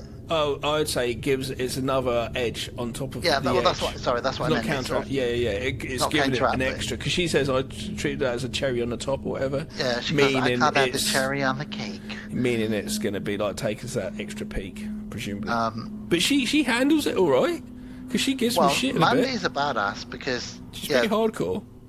There's so many trippy visuals now, and they take her to meet Jeremiah, and he sort of explains why she's there, and he puts on this record. And he puts the record on, and it's like, This is- Jeremiah, and this is all, he's though. so cool. No. This is right. This is all in slow motion. We're basically kind of in Mandy's head, and the whole thing is. Can I just tell you something now? Yeah, And I don't yeah. want to slag him off too much. Yeah. This is what Rob Zombie wants to do, man. This slow motion scene now with the record playing and the penis out and the drugs. This is everything Rob Zombie wants to achieve in his career, and he's nowhere near it. And that's just one scene of this film. Yeah. This next scene we're talking about now in slow mo, it's just incredible. I haven't really done acid, but I'm thinking. I feel like don't- I'm on it when I watch this Yeah, scene. but I'm thinking that I don't want to listen to the Carpenters. And he starts talking about carpenters. I said, don't put carpenters on, but he doesn't. Then he puts on something. Is it something that that was the carpenters? It's a song about him. No, this is a song about him that he's had made for him. Oh, okay, yeah, but still, it's a bit like, it's like Jeremiah, he's so amazing, and they just have this song playing about him, and it's like, and she's like, he's trying to condition the people in the room and the drugs as well. Well, he's talking for ages. He talks about his purpose and everything else and his God, but it's all really just nonsense. It doesn't really matter. There's this really trippy moment where they overlay his face with Mandy's face. Really, really slowly. Fucking hell. He's just giving this massive monologue, and very slowly, crossfading again, in Mandy's face into his face. Then it comes out. It gets very slow, and it just goes in and out. You do not notice it. In and out, because their faces are fairly similar in a way. Well, he says to her, I'm special, we're all special, you're special, let's be special together. As he stands there, unveils his cock. Now, the original scene, I was going to talk about this earlier, was... Mandy laughs at him, though. It was written to him for him to actually start masturbating. And he said, I don't want to do that. I'd rather... In fact, I don't even want to just be full frontal. So the director was like, okay, look, that's fine. Let's not do it. But then apparently... just before they started shooting the scene, he said, okay, I've got the guts, I'm going to go full frontal for this one, I just won't do the masturbating. But they didn't tell Andrea Risborough about it, so he just stands up and shows his cock, so her reaction would have been like, oh, okay, there's your penis. Imagine shooting that, though, like, something like that, I think possibly because women's body have always been shown in nudity in movies and stuff like that, and a man's not as much. A lot more nowadays, actually, in cinema. But there was a period where you just wouldn't see sort of. So I think that happening, the on set, the film gods and all that shit we're speaking of. Imagine like the atmosphere and not knowing that, and all of a sudden there's a cock in front of your face, but going with the characters of who you are, and you're tripping, and that's the person you're playing. Oh, it must have been amazing. I'd love to watch the behind the scenes on this.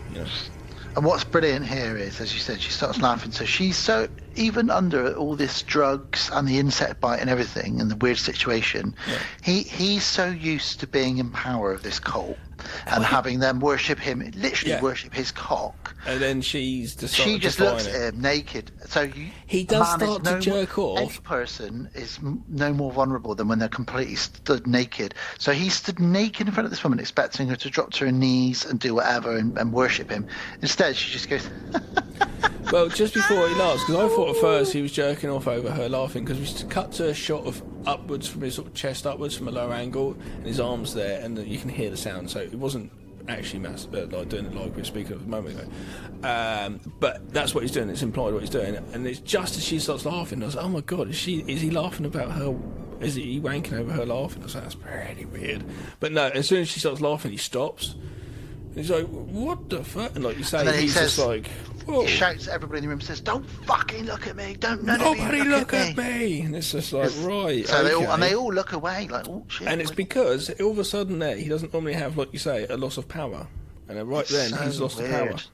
It's so weird and it's so interesting, and it's just another layer in this film. Such a strange and really intriguing thing. We cut to Nicolas Cage waking up. He's tied up. Oh, where is he? I don't know where he is. Oh, wow, Nicolas Cage. Where am I? Jeremiah is very angry because Mandy's laughed at him. So he's looking into the mirror saying to himself, basically, tell me what to do. Please, God, tell me what to do. Tell me what to do. And he says that about 20 times. And straight away you go there, get the fuck out of here, you joke. This guy is You're a joke. He makes Lucy kneel down and play Russian roulette. And they bring a sacred blade in the room to Nicolas Cage and say, this is the sacred blade. And they stab him in the ribs with it. Oh. Yeah, that's pretty fun. So he's had a woman almost get shot in front of him. He's woken up, don't forget, he's just woken up tied up. He don't know where his wife is. Well, they come out to him. He's up there, he's tied up, and they basically wake him up with a stabbing, and then they get this girl out there, give her this gun. Gemma dies, says, "Do you want to show how much you love me?" And sort of, this girl goes and pulls a trigger, and it's an empty barrel to prove how much she loves this cult leader sort of thing. And it's just to show, because he lost the power with Nicolas Cage, with Mandy, so he's gone there and he's showing Nicolas Cage again who has Flaccid, the power. He's basically couldn't perform. He's having to prove himself again. Like, go outside and go, look, this is what she would do to me. Look how big and strong I am. It's pathetic. And a lot of people like that are absolutely pathetic on the inside when the doors are shut. So they Kane Hodder Mandy. Yeah, they Kane Hodder. Oh yes. Sleeping bag. They Jason him. Yeah, her. And they hang somebody, and we know it's going to be Mandy, up in a sleeping bag above a fire. And she just goes up, and the sleeping bag is wriggling around, and that's his wife in front of him. And this is up there with Edward Woodward at the end of The Wicker Man for me, burning for fire deaths. This is just brutal, absolutely brutal. And he's watching it, and he's screaming, and it's Mandy, and they all just watch her burn and burn, and it goes on and on and on until she stops wriggling around. You can see here, like, you know, Nicolas Cage's real life wife has left him, and he's there tied up in his film watching his on-screen wife and losing her, you know. And then he's got massive tears to his face, and he's just extremely distraught. And it's, you know, you look at it and go, that's really good acting, you know. It's incredible. It's film gods, honestly. And what I mean by film gods is not just everybody's talent, but also the scenario, the one in a million situation. Yeah. Everybody leaves. They leave, and Red manages to break free. He goes over to Mandy's charred remains. He looks sad. I've written here, he looks empty. He does an incredible job of just looking empty. Like I said, I think it's probably at that point possibly coming fairly, not natural, but you know what I mean? I think to go in there is probably something he's known. And it should be ridiculous like now, because he's wearing nothing but a pair of underwear and a Tiger t-shirt. Cage gets home in his pants. And he goes back into the house. He goes into the... he walks into the house, and just to make the situation even weirder for him, he's just seen his wife burnt to death in front of him. He doesn't know what is going on. There's the Cheddar Goblin advert on TV. Cheddar Goblin. Let's talk about it. Let's talk about that. It's a little. It's a make of cheese, like a macaroni cheese type thing, I guess. I don't know. And basically, in the advert, there's little goblins vomiting cheddar cheese onto kids' heads. And the kids are like, "Yeah, Cheddar Goblin." That is just to add some absolute cheese puking goblins.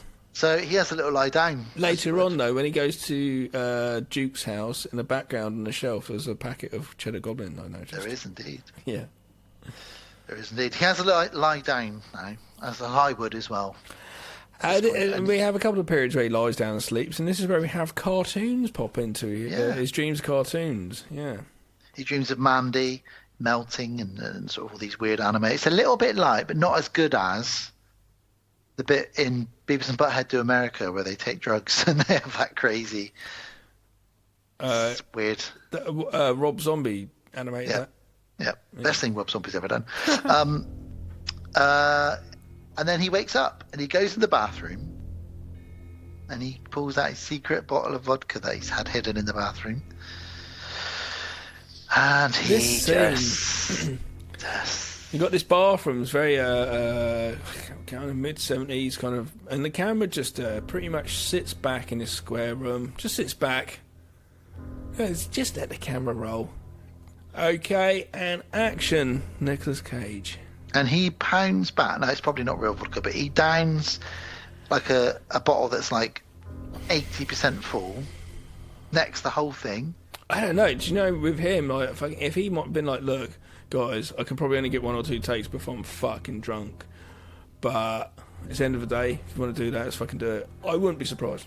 Yeah, I wouldn't be surprised. I would, not that I would try and push anything on actors.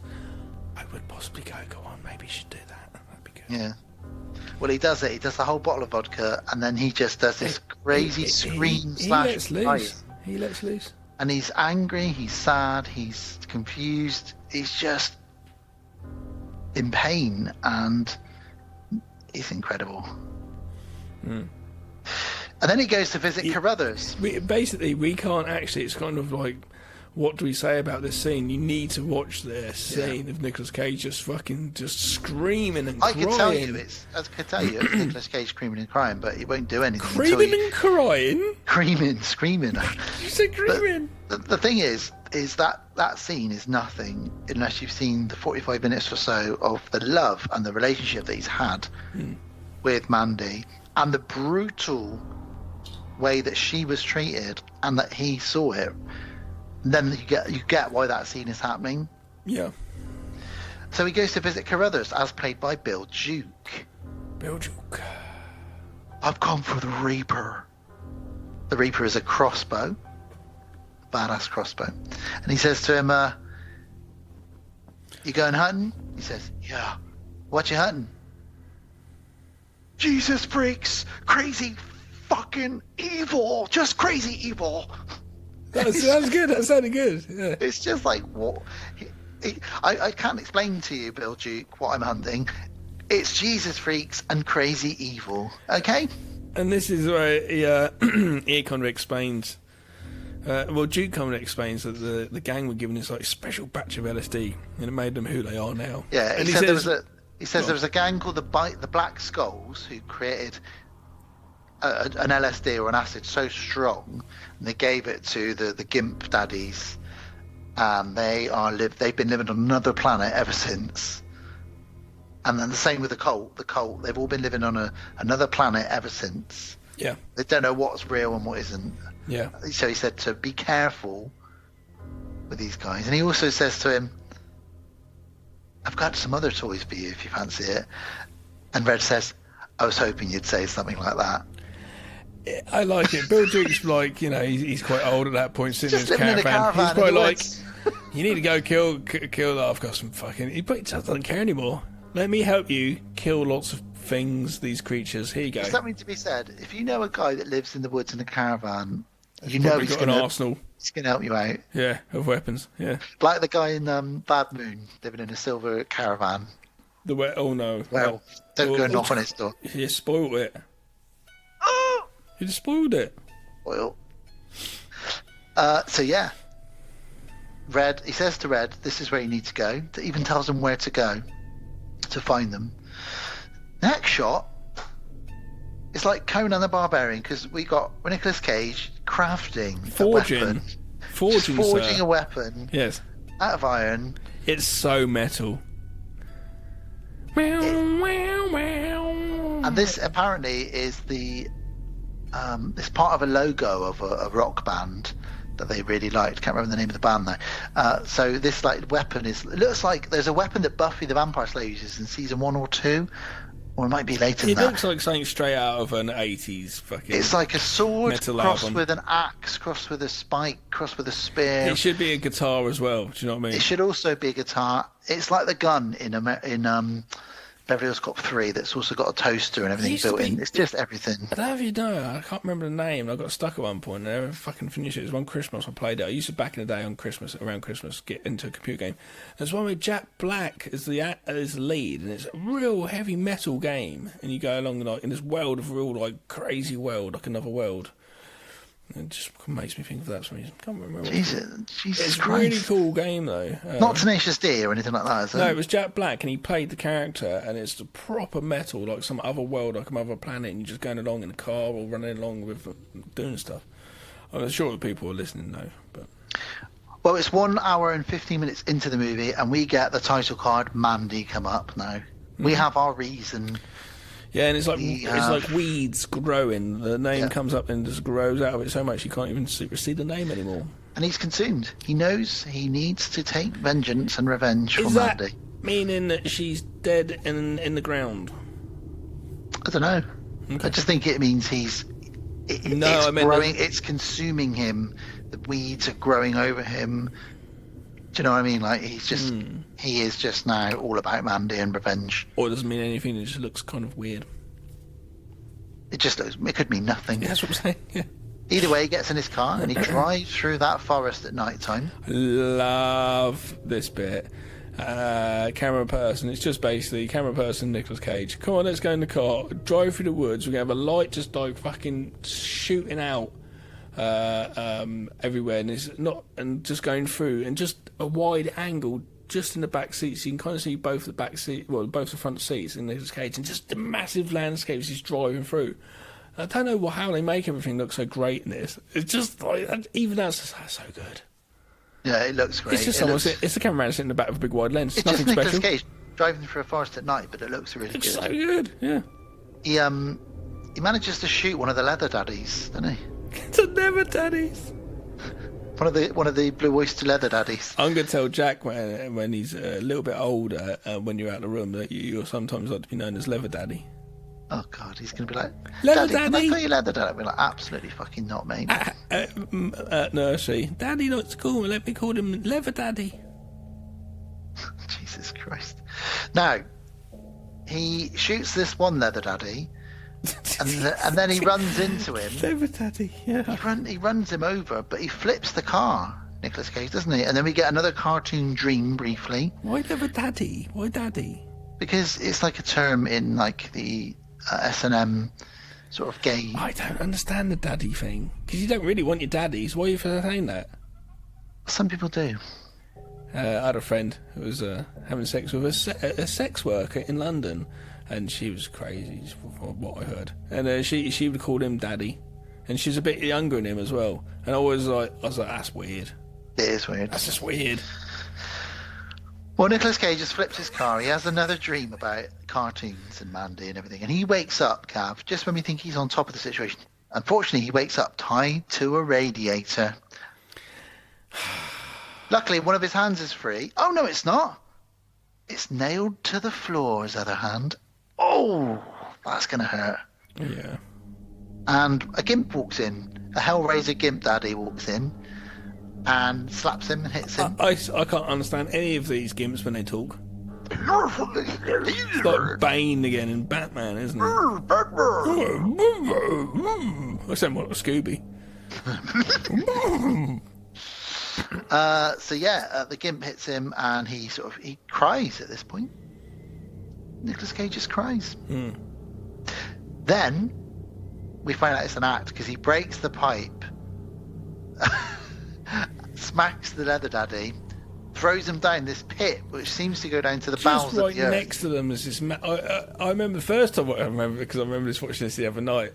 First time I watched it, I was like, as you're walking along, be careful of that, my love. I was thinking that. He's walking along this I was just like, be careful, man. Like, I've seen many epic fails on YouTube. Get off that grating immediately. You're going to fall to the centre of the earth. He throws this guy down there. Grabs a Stanley knife and a vest. Yeah, he pulls his hand, the nail out of his hand, obviously. Tooling up session. Gets a flak jacket and Stanley knife. He sees a dead/raped man. Oh God! It's a dead couple, I presume, who have just been kidnapped or whatever, taken in there, and both raped to death. And the man's just porn on the TV. And the man's just got blood all over his backside. You know what he should have done? He should have done really what dog. He should have done what Donald Pleasance did, and used a curtain to wipe his bottom after homosexual activities. Well, we don't know who did it. They probably did. They probably did do a Donald Pleasance. So there's porn on the TV, and as Nicolas Cage approaches the TV, he sees that there's a man. There's another weird one, just sitting there, fucked out of his face, watching porn. He's got a sword strapped on as a dick, so that's how he killed them. He's got a sword strap on, like a machete strap on. This is getting weird, isn't it? He's basically been next door. So do you reckon he's just like super horny, but with a head full of acid constantly? Yeah, it's like Well, how do you get you're not going to think about your 5 a day, are you? It's like a Serbian film. You're not going to be like, I need to get 30 minutes exercise today and all this stuff. Eventually you're going to burn yourself out if you're just coked up fucking and killing people. There's a lot of coke in this scene coming up, isn't there? I just don't think it's that lifestyle, Dan, like that, I don't think's something we can sustain. I don't think you should do lots of cocaine and LSD from a jar. And act like those guys, no. With a machete strap on. It's not working. I'll tell you what I'll do. I bet they have McDonald's for breakfast as well. After we've recorded this, I'll put my machete strap on eBay and I'll sell it, and I'll never use it again. Get rid of it. It's not the lifestyle to have. It's just too tired. It's the killing as well, though. That's the problem. So he goes up, and the man with the knife for a dick gets his throat cut by Nicolas Cage. They have a bit of a scuffle, and the blood. It's a bit of a Bruce Campbell here. Yeah, all in the face. Gets loads of blood in his face, in his mouth. It's great. It's basically, I remember writing a movie. I'm writing this movie for Nicolas Cage, and at one point, though, I want his face covered in blood, claret. Yeah, because it looks amazing, because he's got the bright red face with his wide eyes. When he's in the car, pretending his wife's there, pretending Mandy's there, and there's this like, look, it's just like, fuck. Another guy comes running up to him, and without even thinking, he's like a kung fu ninja warrior, just breaks this guy's neck. Then he picks up a shard of broken glass. Is this when he starts screaming, "You're in my house!" And he scoops up a massive chunk of cocaine on this broken glass. Oh, no, it's after the coke he starts screaming, "You're in my house." He hoofs that up. He looks up. He sees his special axe that he crafted, he forged, waiting for him. Yeah, this is where he says, "This is my shit. You're in my house. My house. My house." He kills everybody that comes near him because he's high as a fucking kite. Then he's looking in cupboards, he's thinking, what's he looking for? Of course, he's looking for a special crossbow, the Reaper. He finds that too, but then he finds a jar. He finds the jar, and he didn't see the dudes take it, so he doesn't actually know what it is. He just, I don't know what point though. Did he all of a sudden go, "I'm a bit hungry or thirsty"? Oh, but hang on, what's this? Or he's just scanning over there, going, "I can take this, I can take that. What's this then?" Picks up this jar and just puts his finger in and licks a bit, and it's just like, I was just like, oh no, now we know what it is, because now everyone viewing this is tripping balls as well. Boom. We get this explosion of psychedelia happen, and he is now tripping his tits almost off. Comical, the visuals and everything, because just the way it was going on. We all know it's funny, because we all know it's like, oh my god, he's just taking this massive crazy hit that these crazy Mad Max type sugar daddies, or whatever you call them, leather daddies, are on, and it's just like, fuck. Nicolas Cage on 11, like Spinal Tap. He goes outside, he kills one of the guys with an arrow, and he sees a car on fire. And he fights, he fights the Gimp King. He fights and kicks ass easily. But this Gimp King is very strong, isn't he? He says to him, just before he kills him, he says, "No matter what you do, she's still burning. She'll always be burning." Talking about Mandy. Yeah. And he cuts his head off. It rolls along on fire, and he uses that head to light a cigarette. Yeah. Uses an on-fire decapitated head to light his cigarette. That's kind of where we're at in this film, you know. If you're at this point now, you know what you're getting. Well, just when you think you can't get any radder than that, he jumps on a fucking quad bike. Cage on a quad bike. Cage on quad. It's just insane now.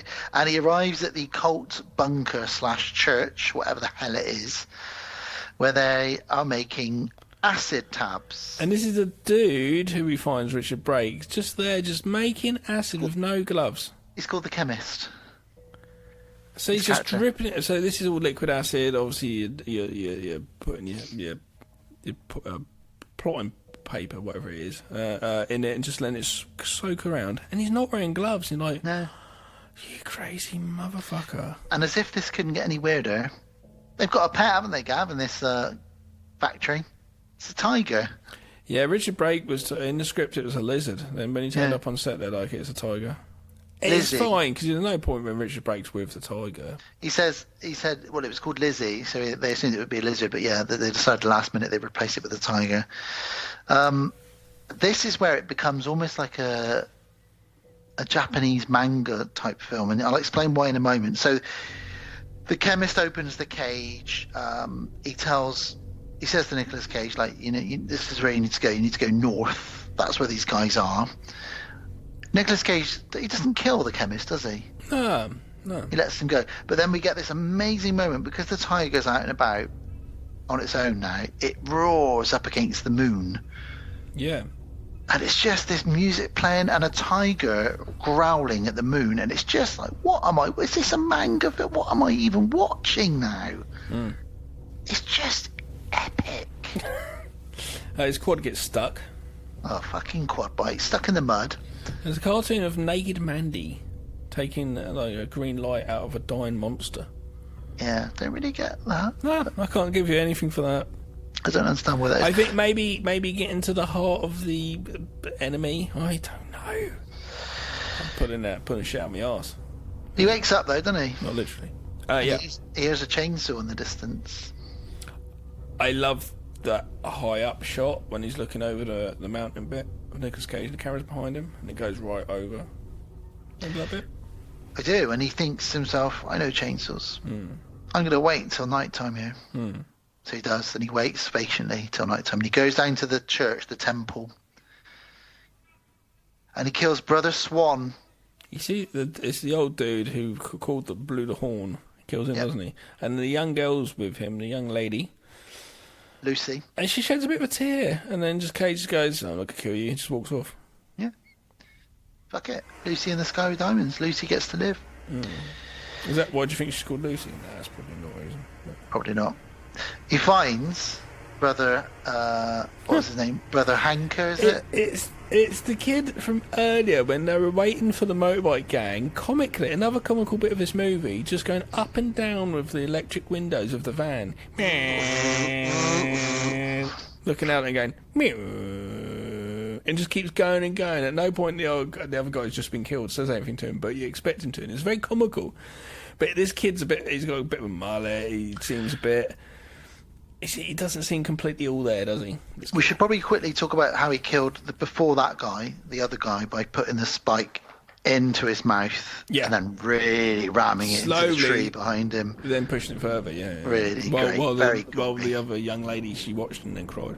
If you like gore, you're in for a treat in this film. It's pretty gory, yeah. So this other kid, he's like early 20s, whatever. He's waxing a car, He's cleaning his car, and you can tell he just loves his car, and he's that sort of person. It's just, And he runs away, but Nicolas Cage throws the axe at him. Yeah. Amazing stuff. Absolutely. It's a really lovely silhouette as well. Then he finds a chainsaw. A bit like Butch from Pulp Fiction. See, this is one that's quite a good thing. We're with Nicolas Cage. Yeah, come on, Nicolas Cage. Great, there's a chainsaw, and he's not scared to just start trucking up to this guy, this baddie. Where it's nice and quiet, with him trying to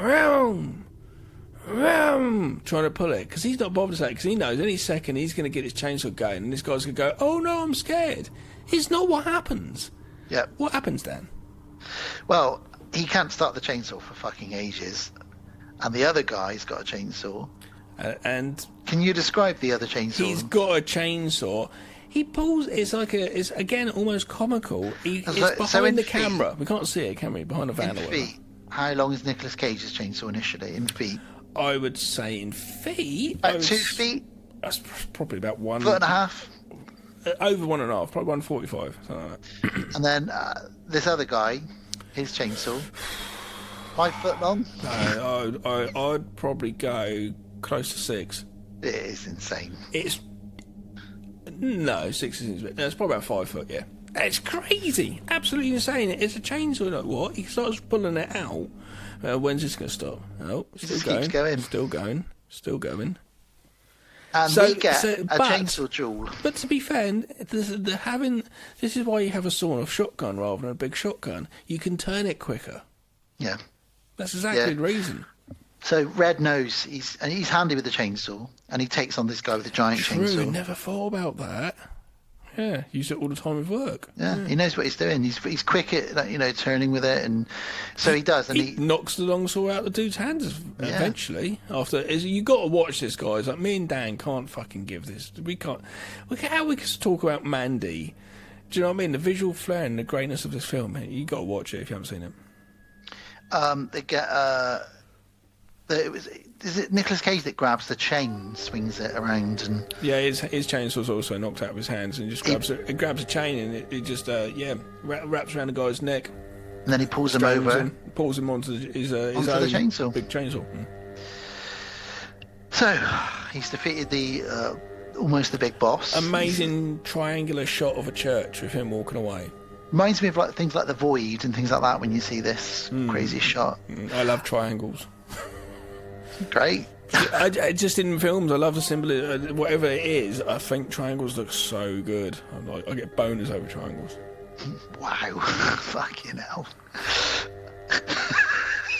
I don't know. So he heads towards this boner church, this triangle church. He makes it to the temple. He goes down a trapdoor. It's like a video game. He goes down a trapdoor, through a tunnel. This is where he could get some MILF or some mature action if he wanted. Yeah, Mother Marlene says to him, she's great at fucking. I am really good at sex. Okay, that's why he keeps me around, and I can give you whatever you want. Just don't kill me. Let's get it on. And he sort of thinks, maybe. I don't think he's thinking that. He loves Mandy.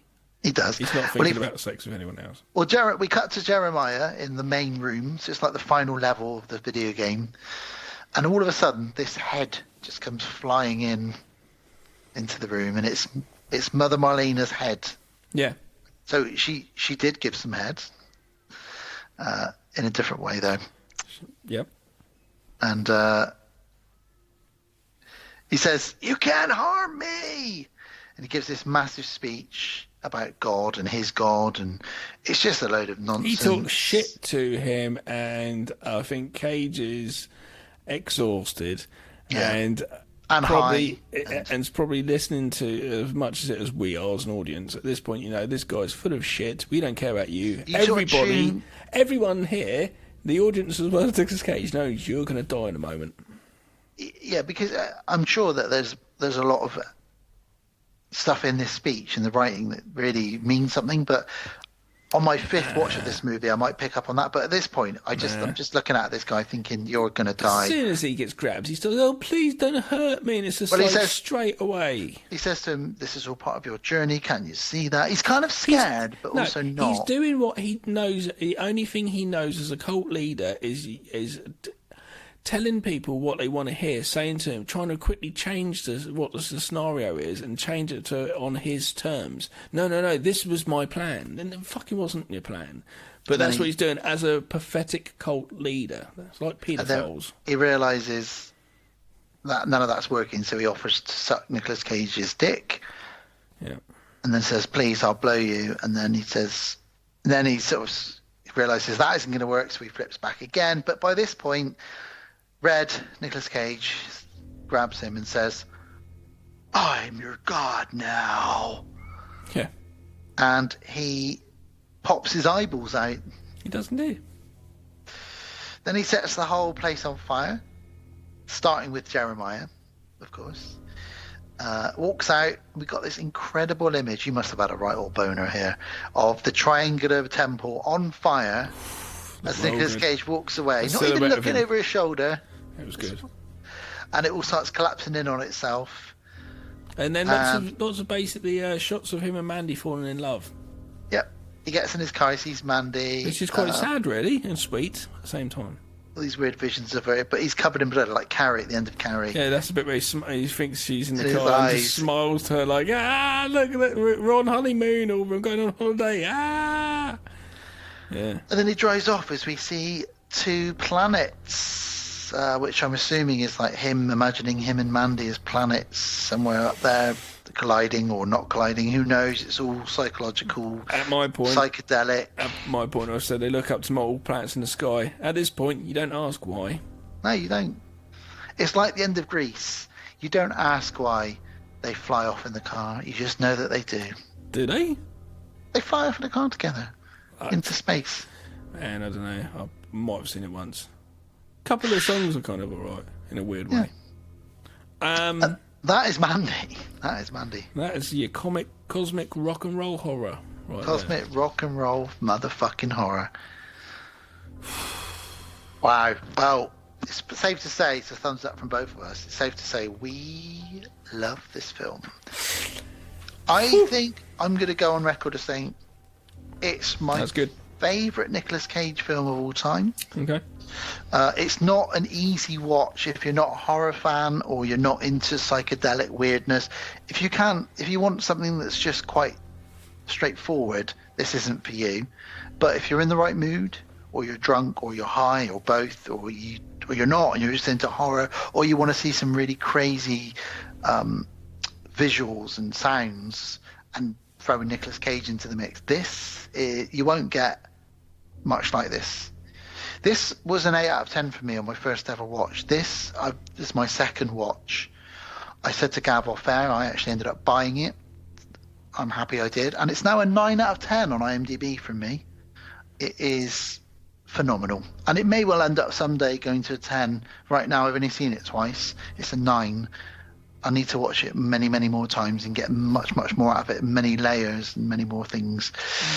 That's me. Gav, tell us, what do you think of this film? I think I've shown how much I like the film. I think it's very, very good. You're pretty speechless, aren't you? It's just...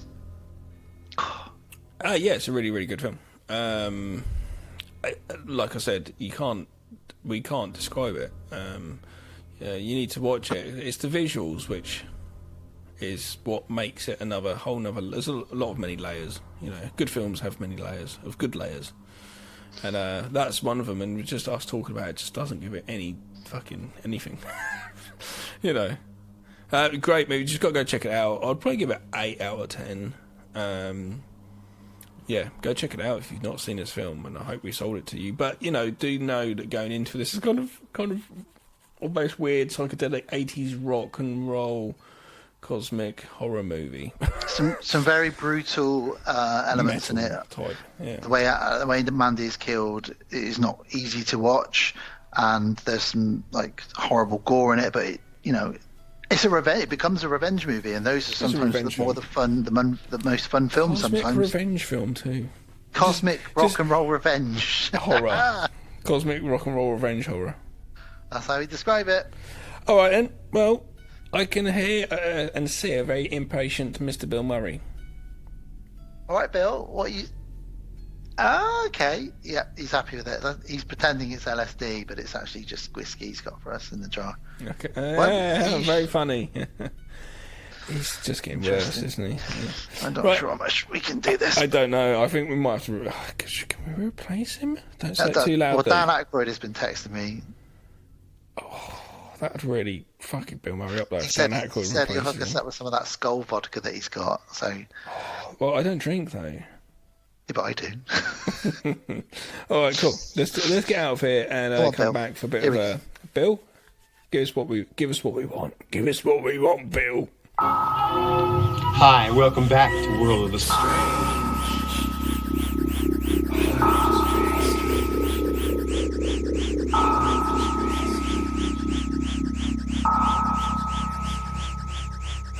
World of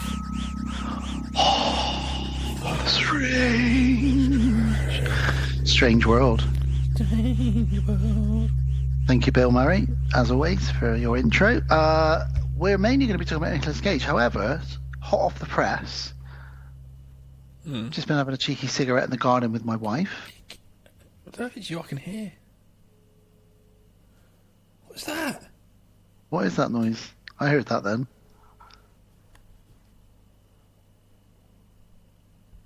I wonder if the listeners can hear that. It's like a beeping or something. I have to take my headphones off. Hang on. Gav's now wandering around his apartment, his flat, trying to figure out what this is. There's a weird noise coming from his... Why do these things always happen?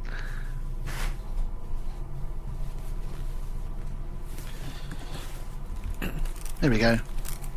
Someone's fucking car. Don't know what they're doing. It's just a car, everyone. Yeah, I thought it was a fucking... what the hell was that? I've never ever heard that beeping. It sounds like it's in this room. I'll tell you what it is. It's a Tesla. When a Tesla reverses, they make a weird noise like a UFO. That's what that sounds like. Yeah, because my brother, his neighbours have got a Tesla, and he said when it reverses, it goes like an old 50s B-movie UFO. I want a Tesla. Well, talking of UFOs, I've just been having a cheeky cigarette in the garden while Gav and I had our break. See, you came back 10 minutes, and I said, no, hold on, let's record. So... we were stood there and I looked up and it's a very foggy night. There's a giant full moon. You can't see any stars in the sky. However, there is one light in the sky above our street, and it's not a plane. Alice said, it's a plane. It's not a plane because it's not moving. It's not a satellite. It's very bright, and it's got these weird lights going around it. And when I started pointing at it, it shot off and vanished to the left. Really? Then it reappeared back where it was. No. And it's honestly. Did you film? I didn't have my phone's here, so I didn't have it with me. Let's run in and go. Didn't Alice not have a phone? No, neither of us had our phones with us. Take your phones out because of UFOs. You have people always have your phone because of UFOs. I'm not saying it was an alien. UAPs. Yeah, it was a UAP, which stands for unidentified aerial phenomenon.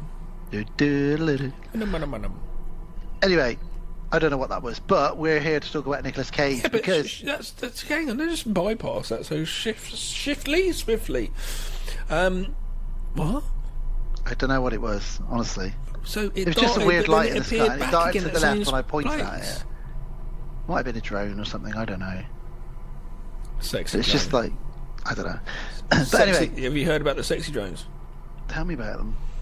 The drones that fly around and they go down to people's bedroom windows. They try and film people's windows. Is that just you though with your drone? It's a sexy drone. Making weird porn. But mine though sounds like a Benny Hill theme tune as it just travels. So that it's no good because everyone knows. I'd like to buy a drone someday. Not for sex reasons. I was at a wedding once and I was pretty pissed because I was DJing at the wedding and they weren't paying me. They paid me in booze, and I was like, right, fuck it, I'm getting my money. I'm getting my job's worth. Triple whiskeys every time. Anyway, I knew a dude there's a photographer, but he was doing special drone filming as well for like the video and stuff like that, and make it all cool and stuff, and drone photos and loads of stuff. And I was really drunk and turned around and he runs up to me. He goes, I said, what are you doing? Where are you going? He just runs past me and he said, my drone, I've lost control. And I was out of my face, come out behind. I stumbled down this country lane in the middle of nowhere, and this drone just flies and goes off into the woods, and he couldn't find it and never found it. And it was quite expensive as well. Stop beeping, you fucker. Maybe that's what's flying over my house. This drone is finally caught up and it's floating over Bristol now. Yeah, maybe so. Maybe that is it. But I was so drunk, I said, help over here, and just nearly fell over into a ditch. Did you hear about what NASA did this week? They colliding whatever into a satellite. They just flew an old satellite into a rock. To see, it's a test. Yeah, just to see that if one day if the Earth was under threat, we would go to a 90s action movie. Yeah, we'd get Nicolas Cage, Bruce Willis, get them all out, get everybody out there to fly this thing into it, and then Aerosmith would sing the end credits for us. It was just like when they said that, I was like, oh, that's cool, and I was like, oh, my comment. Some people replied to, I don't know what they said. My comment on Twitter was like, but what if they hit it and they actually aim this rock towards Earth? They actually cause it. I wanted that. Anyway, yes, I knew they're doing that. World of the Strange or Universe of the Strange. Universe of the Strange. So, Nicolas Cage is a strange guy, and we're going to keep talking about him throughout this episode. That's amazing. So basically, this segment today is nothing spooky dooky as such. It's just Nicolas Cage. Well, it's World of the Strange, and he's a strange guy. So I've got a list of weird things that have happened or he's done. I'm going to know the odd one here and there, I'm sure, but I'm quite excited, as well as you guys, you lovely listeners out there. Are you excited to hear about Nicolas Cage crazy trivia? Here we go. When he filmed Vampire's Kiss, he ate live cockroaches because obviously he thought he was a vampire in this film, and it was his idea. He said, "I want to do it." Is that so? He is a bit of a method actor. He got to be at some point. Okay, he said, let's just put that down to method acting. He said to the director that I want to eat the most frightening thing in the world, and I'm really scared of cockroaches, and it will really help me if I eat them live on camera. Yeah, whatever gets you there.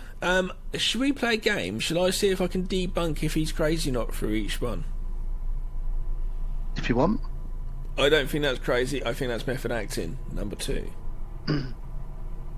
Number 2, we've talked about this one before, but the story is incredible. He woke up in his house at 2 a.m, and there was a man sat on the end of his bed. Was it you? Eating a fudgesicle, so a chocolate ice pop. It was definitely you. He was naked apart from one of Nicolas Cage's leather jackets. So he'd broken into Nicolas Cage's house, put on his leather jacket. Oh, you've pictured a horrible, horrible scene. Pulled a fudgesicle out of Nicolas Cage's icebox and sat on the end of his bed. Yeah, he's sitting on there with his arse, his bare arse, on your bed, looking at you, with one of your leather jackets on, just... Apparently Nicolas Cage talked to the man and said, look, I think you need to leave because the police will be here soon. And the man eventually did, and the police showed up and they arrested the man. But he didn't ever press charges, but he never stayed in that house again and sold the house soon after. Yeah, I can imagine Nicolas Cage actually being able to handle that situation all right. I'd shit myself. I wouldn't know what was going on. I've seen too many horror movies and my brain's just all over the place. I'd shit myself. I'd go to worst case scenario in seconds. This guy must have been a massive fan. Like, this dude is gonna do things or to me. Let's flip this. The guy is just a bit crazy. He's on having an acid trip or whatever, and he breaks into a random house. He's freaked out when he turns around, and the man in the bed is actually Nicolas Cage. Right, check this out. Picture. He's just wandering along. He's stripped. He goes in naked. So he goes to the cupboard, pulls out leather jackets. He thinks he's in his own house. Maybe he's confused. No. Oh, imagine that. Imagine it's his own house, and he stumbles around slowly. Goes to the ice box, bends over his bare ass out for a leather jacket, gets an ice pop, slowly just wanders upstairs. Maybe he's really fucking pissed too. Goes upstairs and goes and sits down on his bed and goes, I'll eat this and go to sleep. I'm gonna get up tomorrow morning. I don't know why he's sort of from Yorkshire. Oh, I've got to get up to morning. So he turns around and says, oh my God, there's Nicolas Cage. I think you need to leave my house. It'd just be like, wow, what's Nicolas Cage doing here in Yorkshire? So I think that's pretty crazy. Yeah. It could only happen to Nick. Oh, Nicolas Cage. Number 3, he owns a pyramid-shaped tomb in New Orleans. So there's a tomb in the shape of a pyramid. I actually think you're going to say a few weird things he owns, because I've heard of things, I can't think what they are. A tomb. Yeah, in the shape of a pyramid. So the last one, he wasn't crazy. The last one was a crazy thing that happened to him, that's for sure. So I'm assuming he'll be buried there when he dies. He owns a tomb in a pyramid. That's really weird. That's kind of cool, though, isn't it? It is cool, and it's also weird. It is. But he is really into his archaeology for real, though, isn't he? Him and Richard Stanley, I think, both bonded on the fact that they have both looked for the Joan of Arc. No, it wasn't Nicolas Cage. Not the Joan of Arc. Joan of Arc is a woman. The Ark of the Covenant. Ark of the Covenant. Sorry, it's an ark of some sorts. Noah's Ark. No, actually, I think I'm wrong. Richard Stanley and someone else, have bonded on the fact that they've both done that. Maybe it's Nicolas Cage. I don't know. I'm going to look that up. Interesting. He owns 15 houses, several of which are haunted. Of course he does. It just goes without, Nicolas Cage, he definitely owns haunted houses.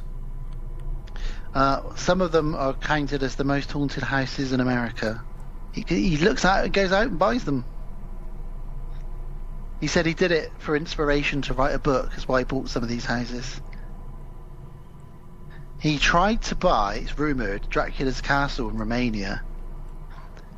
But in interviews he said that's false. However, he did stay in Dracula's castle overnight once in Romania. Okay. Because they filmed Ghost Rider there. And him and Idris Elba decided that they'd stay in... So Idris Elba and Nicolas Cage decided they would stay in Dracula's castle whilst filming in Romania. What the fuck? That sounds amazing. Imagine those two just thinking, alright Nick, my name's Idris, we're going to stay in this fucking castle or what? Yeah, cool man. Oh, yeah. Wow. Sounds great. It's just wow. Nicolas Cage, he's done drugs with his cat. This is the next up there. This is the next one. Okay. He gets a lot of inspiration from animals. We'll talk about his octopus soon and his cobras. But, See, I knew he owned weird things. But he's got a cat, and he did loads of mushrooms, and he gave some of them to his cat. And they just led there in a peaceful. He said it was a peaceful and beautiful experience, whilst him and his cat were lying there on psychedelic mushrooms. He thinks it was a beautiful experience. They jump into the head of the cat, go, "What the shit?" His cat was actually a man eating vegetables on the end of his bed. You got to think, like, the cat has so much intelligence to them. Imagine an animal or something with really low intelligence tripping though, but it'd just be like, they wouldn't even have to think like they're out of their mind. They'd just be going with it because they don't have the capacity and their intelligence to gather what they should be thinking about at the time. Do you know what I mean? So that'd be just insane. But Nicolas Cage and the cat tripping, of course. This next fact isn't that weird, but it's pretty cool. He bought a Superman comic, the number one issue of Superman, in 1938, and he sold it for $2 million. Good on him. Amazing. He played Superman, or almost played Superman, didn't he? He's costumed up, wasn't he, in some pictures. Tim Burton's movie that never happened.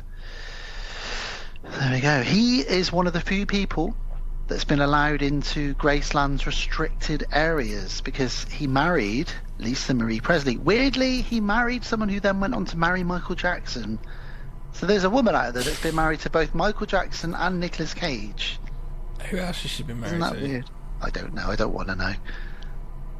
But yeah, apparently when he was married to her, he was allowed into the secret rooms in the vaults of Graceland. I don't know what went on in them. But, cool. Probably a fucking gun collection if it's Elvis. Here's something weird he owned. Next fact. He spent $300,000 once on a T-Rex skull. He owns it. It's in his mansion. He's got a T-Rex. I know he had weird things. Mansion. Of course he does. Didn't he give it? Hasn't he not given it up to a museum though? I think he did in the end. Yeah. Oh, he gave it back to the authorities because apparently the way it was bought, it wasn't quite legal. Yeah. But you imagine you walk in my house and I go, "Oh, that picture up there is a picture of me and my mum. Da da da da. If the frame means this to me." You walk in his house and he's like, "That's the skull of a T-Rex." It is. You know, whenever you do go to a museum and you actually are face to face with bones from a dinosaur, it does make you it does humble you a little bit. Make you go, "Oh, okay, and let me just wrap my head around this." But first of all, just wrapping your head around you're hanging out with Nicolas Cage for the day. Secondly, you've gone to his house. Thirdly, he said, "Look, check this out, it's a T-Rex's head." What the shit's going on? It probably then gives you some acid as well. He once had a situation where he was saved by Dog the Bounty Hunter. He was arrested in 2011 for disturbing the peace. He was drunk and he was arguing with his wife, and he pulled her by the arm and shoved her around. Nicolas Cage did? Yeah. Right. And he got arrested. And of all the people in the world to post his bail, Dwayne Chapman, aka Dog the Bounty Hunter, paid the $11,000 needed for him to be released. I don't know why, don't know any more than that. I'm only letting you know that is a thing that happened. Yeah, I don't know how to respond. One of his children is named Kal-El. Okay. Kal-El is Superman's real name from his home planet, Kal-El. Wow. He named him after Superman. Wow. Hey kid, what's your name like that? My dad's Nicolas Cage. Okay, makes sense. He's been married 5 times. Nothing new there. People get married a lot, but yeah, five weddings. One of those was Lisa Marie Presley, as we mentioned. 5 weddings. Wow, that's probably cost him a bit, isn't it? Here's a little snippet about his acting style. He calls his acting style nouveau shamanic. So he's turned down roles in things like he was offered roles in Lord of the Rings. Imagine putting Nicolas Cage in a Lord of the Rings film. Who's Lord of the Rings? The Jacksons? Yeah. Imagine him playing, let's say, Gollum. or a hobbit. I don't know what you'd put Nicolas Cage doing, to be honest with you. It might be a little bit too out there. I don't know how you can restrain that for... A wizard? Would he play a wizard? I don't see that either. Maybe a tree. I think he is a wizard. Yeah. I don't know. Not a tree. I don't know. That's not to say he's wooden. He's a very strange man. Definitely not wooden. Very, very strange man. Forgot about him. I was going back to the properties he bought. One of them is the most haunted mansion in the world. Wow. Where is this? All states? Or... Let's see where it was. I presume it's all over the world. Where's this one, anyways? It was in... It's called Le Laurie Mansion in New Orleans. And it belonged to a serial killer called Madame Delphine Lalaurie. Fuck. Said, I didn't get too far with the novel. So he sold it. I think there's some of those ghost adventures with Zach. I think they might have gone there to that mansion and done one of their things. There would definitely be on YouTube some people doing that stuff there. In Austin, Texas, every year they have a Nicolas Cage film festival where they all love film him, and they screen films like Face Off, National Treasure, etc. Nice. One year he showed up to it. Oh, my God. Can you imagine them? My God, it'd be like ultra fans all just there going, and I bet he was just like, because he's such a nice sort of humble guy and fairly happy to greet fans. I bet he was just loving it, but kind of yeah, this is cool. He wasn't probably too bothered, but I bet they were fucking swarming him. Well, they invite him every year as a joke, but this one year he decided to come, and he showed up. People were shocked. The owners, the people that run the place were like, what the fuck? Yeah. So after the movie that they showed, he took questions for an hour or so from the audience. Then he said, do you mind if I do something? And they said, what? Anything. And he read a live reading of an Edgar Allan Poe poem called The Telltale Heart. Just read that out to the audience. I bet the applause. I bet all of those. I'm shocked. I bet they all had boners. He once sued a Japanese company who sell corn snacks, basically crisps, because they used his face on the packet of crisps without his permission. Why would you think that Nicolas Cage's face is going to make you eat these crisps? I'd eat some crisps, but if you saw a packet of crisps with Nicolas Cage's face on them, you'd buy those crisps, Gav. Alright, if you had two packets identical, but one of them had Nicolas Cage's face just smiling at you, yeah, alright. Yeah. Going back to his pet, so we talked about his cat. I mentioned cobras. Now he had some king cobras, but they kept trying to attack him. And he ended up selling them because he said, I feel like they're trying to hypnotise me, and I don't want them anymore.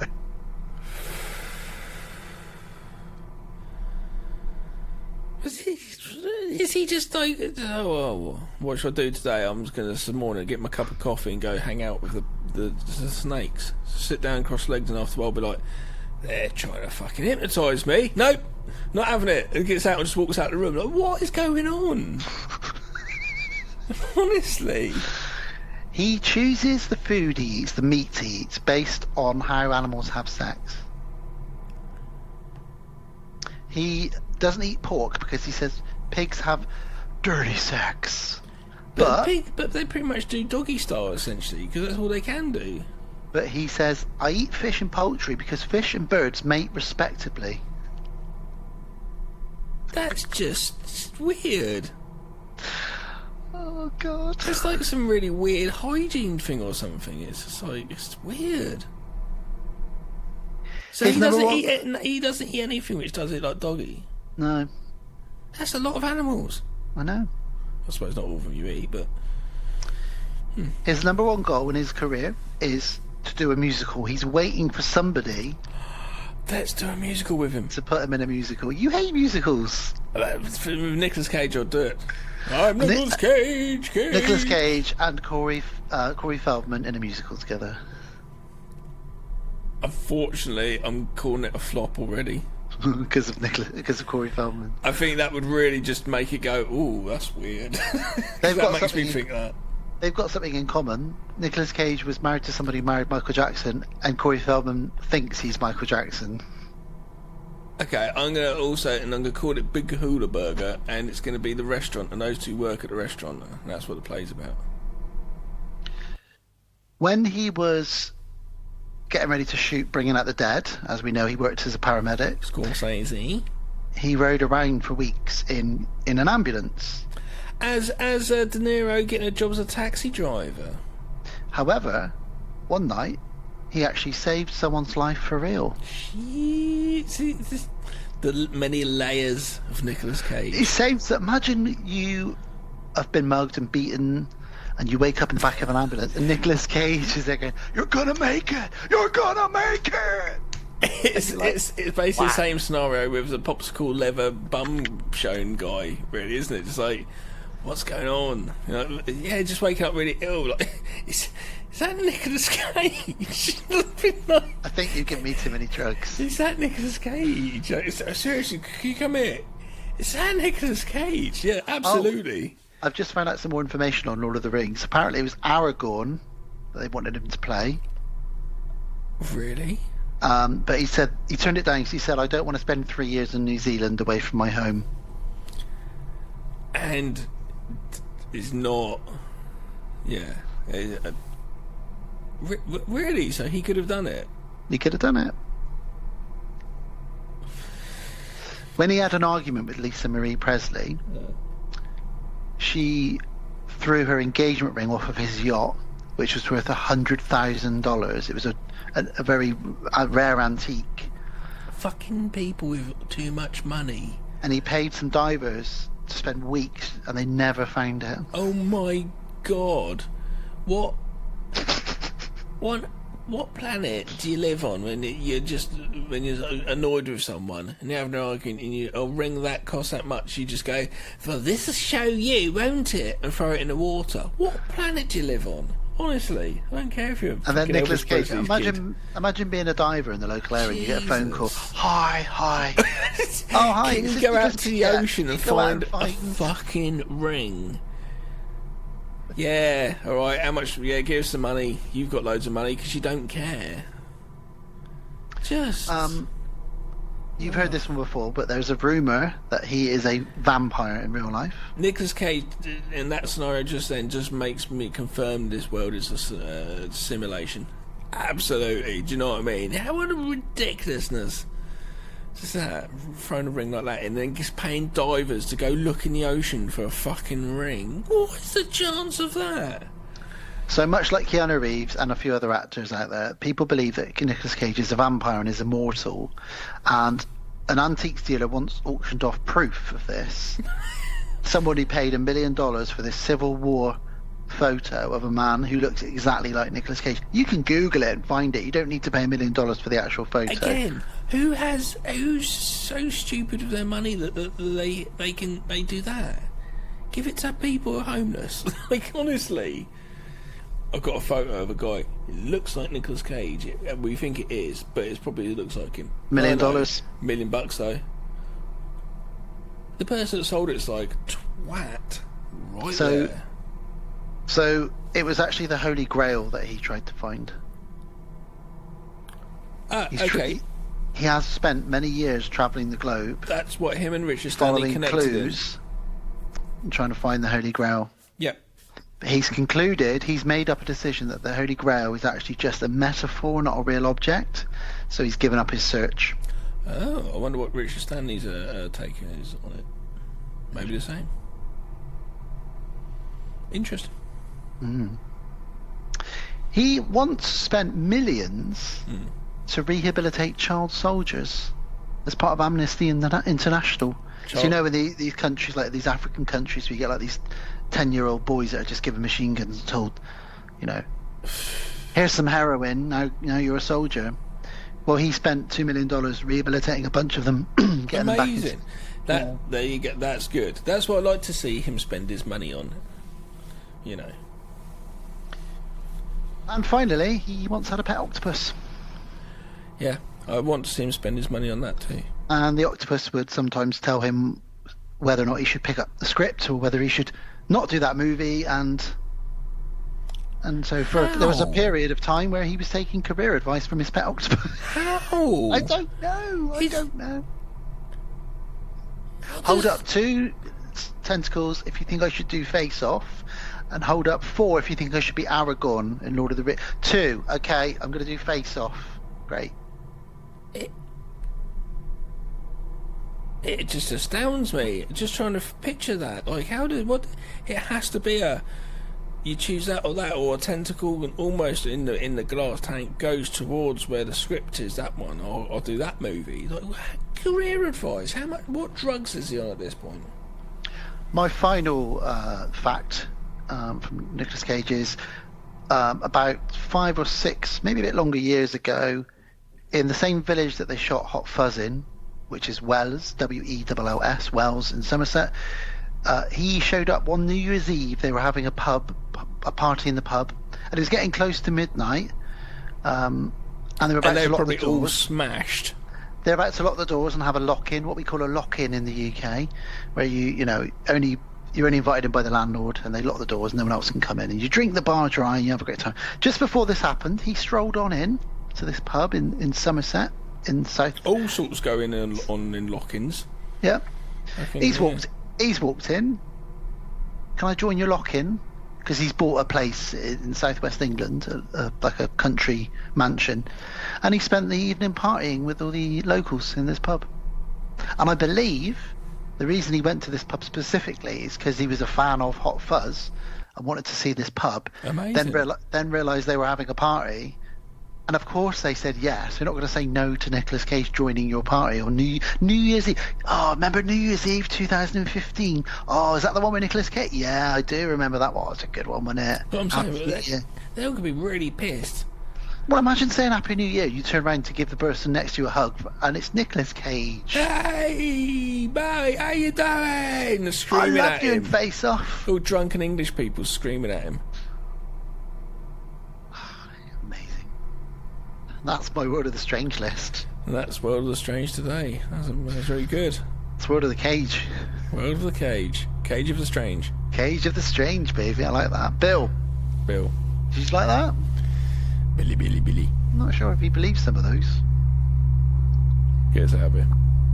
Get us out of here, Bill. Let's go. That's all the time we've got for this week on World of the Strange. Next week, though, give me Ira. Hairless pets. Weird. Look at this.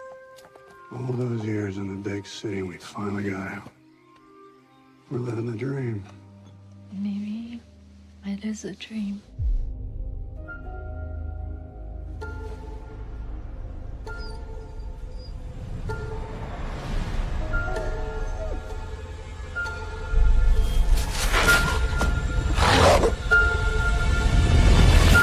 Then everything just blew up. Big flash, like a pink light. Or actually, I don't even know what color it was. It wasn't like any color I'd ever seen before. Looks like a meteorite. You think it's radioactive? I mean, it's from space, right? Meteorites are generally no more dangerous than ordinary rocks. How can something that big just disappear? Did you plant those? No. Ward, you come here for a sec. Oh, God. What are you doing? Shh. It's talking to me. Who's talking to you? A man in the well.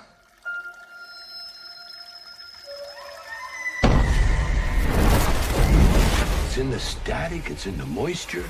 It's in here, is out there. And what's out there is in here now. Everything's under control. Why are you so in denial? That thing from the meteorite changes everything around it. It's just the color. But it burns. Do you believe me now? I don't know what I believe anymore.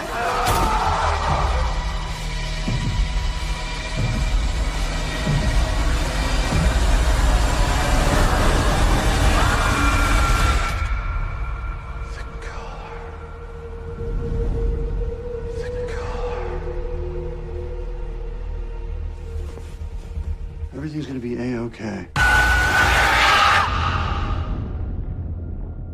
Color Out of Space 2019. A secluded farm is struck by a strange meteorite which has apocalyptic consequences for the family living there and possibly the world. Indeed. It's actually comes from an H.P. Lovecraft short story called The Color Out of Space, adapted by Richard Stanley, the director. Have you read it? I've not read it, no. No. But Richard Stanley's a strange chap, isn't he? Yeah. Like I said, we were saying earlier, that Island of Dr. Monroe. Check out the documentary Lost Soul, Lost World, some shit like that. It's quite easy to find. That's a good showing of Richard Stanley. Yeah, he is a little bit out there. He's a British director. He did a movie once, I remember. I used to have a Dust Devil. Dust Devil, 92, yeah. And it's quite strange. He never really sort of went mainstream. And he's always wears a cowboy hat. Yeah, he's just a little bit out there, but he's very much a free soul, I think, as well. He took some time when he did something, got a load of money. Oh, when he got his payoff from the island of Dr. Moreau, he went and just lived out somewhere for like a year or somewhere, and took loads of acid and just took loads of drugs. He was replaced, wasn't he? Because he got fired from that. That's a whole. And then he went into the jungle, took loads of drugs, and then came back as an extra, all made up, and was an extra undercover on his own film. Yep. And it's like, what the shit? And this is why you need to watch this Val documentary, because it kind of touches on some of that. And Val Kilmer had his own mental breakdown on the set of that film, went off smoking weed in the woods on his own. So you had the director and the main star just running around in the jungle. I might have to check that out then. There's another movie he did called Hardware in 1990, which is kind of like a sexy Terminator meets Blade Runner. It's quite good, but yeah, he's never done anything major until this. Color Out of Space, and you put him and Nicolas Cage together, and you're going to get some magic, quite frankly. He premiered this, funny enough, the last time we played at the H.P. Lovecraft Film Festival with Beyond, I think it was. He was there, Richard Stanley, with this film, which would have been cool to meet him. But yes, it's got Nicolas Cage has a more normal name in this one. He's just called Nathan. Yes, and this is also, very quickly, we should say, it's also a Spectre Vision film. It's I think the last one might have had something to do with Spectre Vision as well. And that's obviously a part owned Freeways by Elijah Wood. Yes, this is definitely produced by Elijah Wood. It's also starring Jodie Richardson as Teresa, his wife, and the only other noted name really in this one is Tommy Chong. Yeah, pretty old Tommy Chong. I used to, quite back in the day, as a young horny teenager, quite used to like that Jodie Richardson film, it's in the garden. And Sean Bean, I think it's her and Sean Bean. Lady Chatley's Lover. Oh yeah. That was a good movie. I watched it a couple of times or more. Saucy. Bit saucy. Late night Channel 4 when you're a kid. So this follows up from Mandy. You know, he made this after Mandy, and it's in the same vein as in it's batshit, it's out there, it's very colourful, very psychedelic, very cosmic horror again. Yeah. Out in the plains, out in sort of spacey. But this areas. one is more sort of extraterrestrial style. It's more contained. It's not so visually stunning as such. It's more of a typical type film, but does, like you say, have some good bits. This movie makes me think of a real kind of mid to late 80s type film. Do you know what I mean? It has that feel to it. I can imagine watching this in the 80s late night. Yeah, totally. It's got the feel of that short Stephen King from one of the creep shows where that green moss lands. I also have a theory which I'll talk about at the end of our review, which, because this film kind of gets under my skin a bit for some reason and makes me think. And I have a theory about this film, which I'll talk about at the end, if I may. A theory? A theory. So, we start off with a great score. The sound design and the score, the sound design on this is phenomenal. And talk to me, Gav. You're a sound man. Talk to me. Funny enough, I didn't really get any notes of sound on it really so much. Yeah, I was completely absorbed in it. I didn't really, for me, it's the visuals again. It's starting off with this really gorgeous, lovely tree shots and stuff, and it's just again straight away like Mandy, very visually, like say audibly for you as well, just stunning. It's just the whole thing. But I didn't really pick up any notes in the audio. Sorry, I don't know why. I feel like I should have. Just for some reason, the sound design just really captured me in this. Okay. And to start things off, we see a forest, but then we immediately meet Lavinia, who is Nicolas Cage's daughter, and she seems to be doing some kind of a spell, like a Wicca witch, like a spell. And you're like, well, what is going on here? Like, is she a witch? Is this what this film's going to be about? I like this a little bit as well. She's got a beautiful horse. She's barefoot. She's in this dress. She's barefoot on a horse, and you're like, is this like a Hammer film? What's happening here? Yeah. And this chap called Ward interrupts her. And Ward is a guy who is there to test the water, as it were. He's a waterologist or whatever they call him. I don't know. I thought you were saying it as in like test the water, as in like some, testing the water of the relationship. No, he's literally there to He's just literally test. there to test the water. Yeah. That's his job. This makes how it feels like a very 80s sort of film. You know, this sort of farmland place. You've got this girl doing this witch sort of thing. Then this guy just rocks up in this whole other thing, and you straight away, if it is an 80s movie, you're like, he's dead. He's definitely dead, or he might survive, And I just quite like this coming in, and this new guy coming in. And he's a very straight, normal person. Obviously, not saying the person doing the witchcraft or not the witchcraft, the spells is bad, but he seems just a normal. I've got a job to do. I'm doing da. And I do like the whole thing that he's there testing water straight away. You're like, what's in the water, Yeah. Well, he watches her for a while do this spell, and she sort of mutters some stuff. And one of the things she says is, "Take the cancer out of my mum." So we know that her mum's got cancer or has had cancer, and it's quite a grounded, quite a real thing. This girl really wants to save her mum, but also she hates where she lives. She lives out in the middle of nowhere. Her dad moved them all out to this farm, and we find out a bit more about why he's done that in a minute.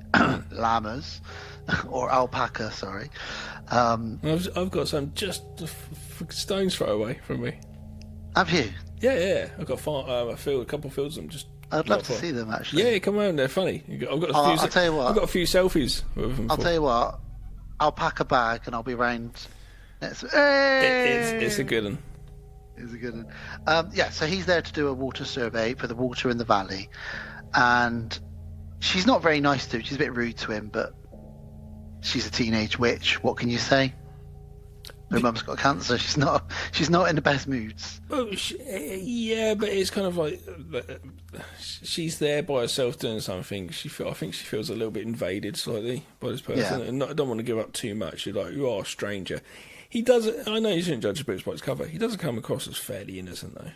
Yeah, he's there doing a job. He is, and he legit is doing a job. But yeah, she does come across not like a kind of in a bitchy sort of way, but she does come across kind of like, ugh, yeah, all right, not the best. Well, we cut to the alpacas. We meet the alpacas. We meet this lovely farmhouse. Alpaca farm. It's a great house it's a beautiful house, actually, really lovely.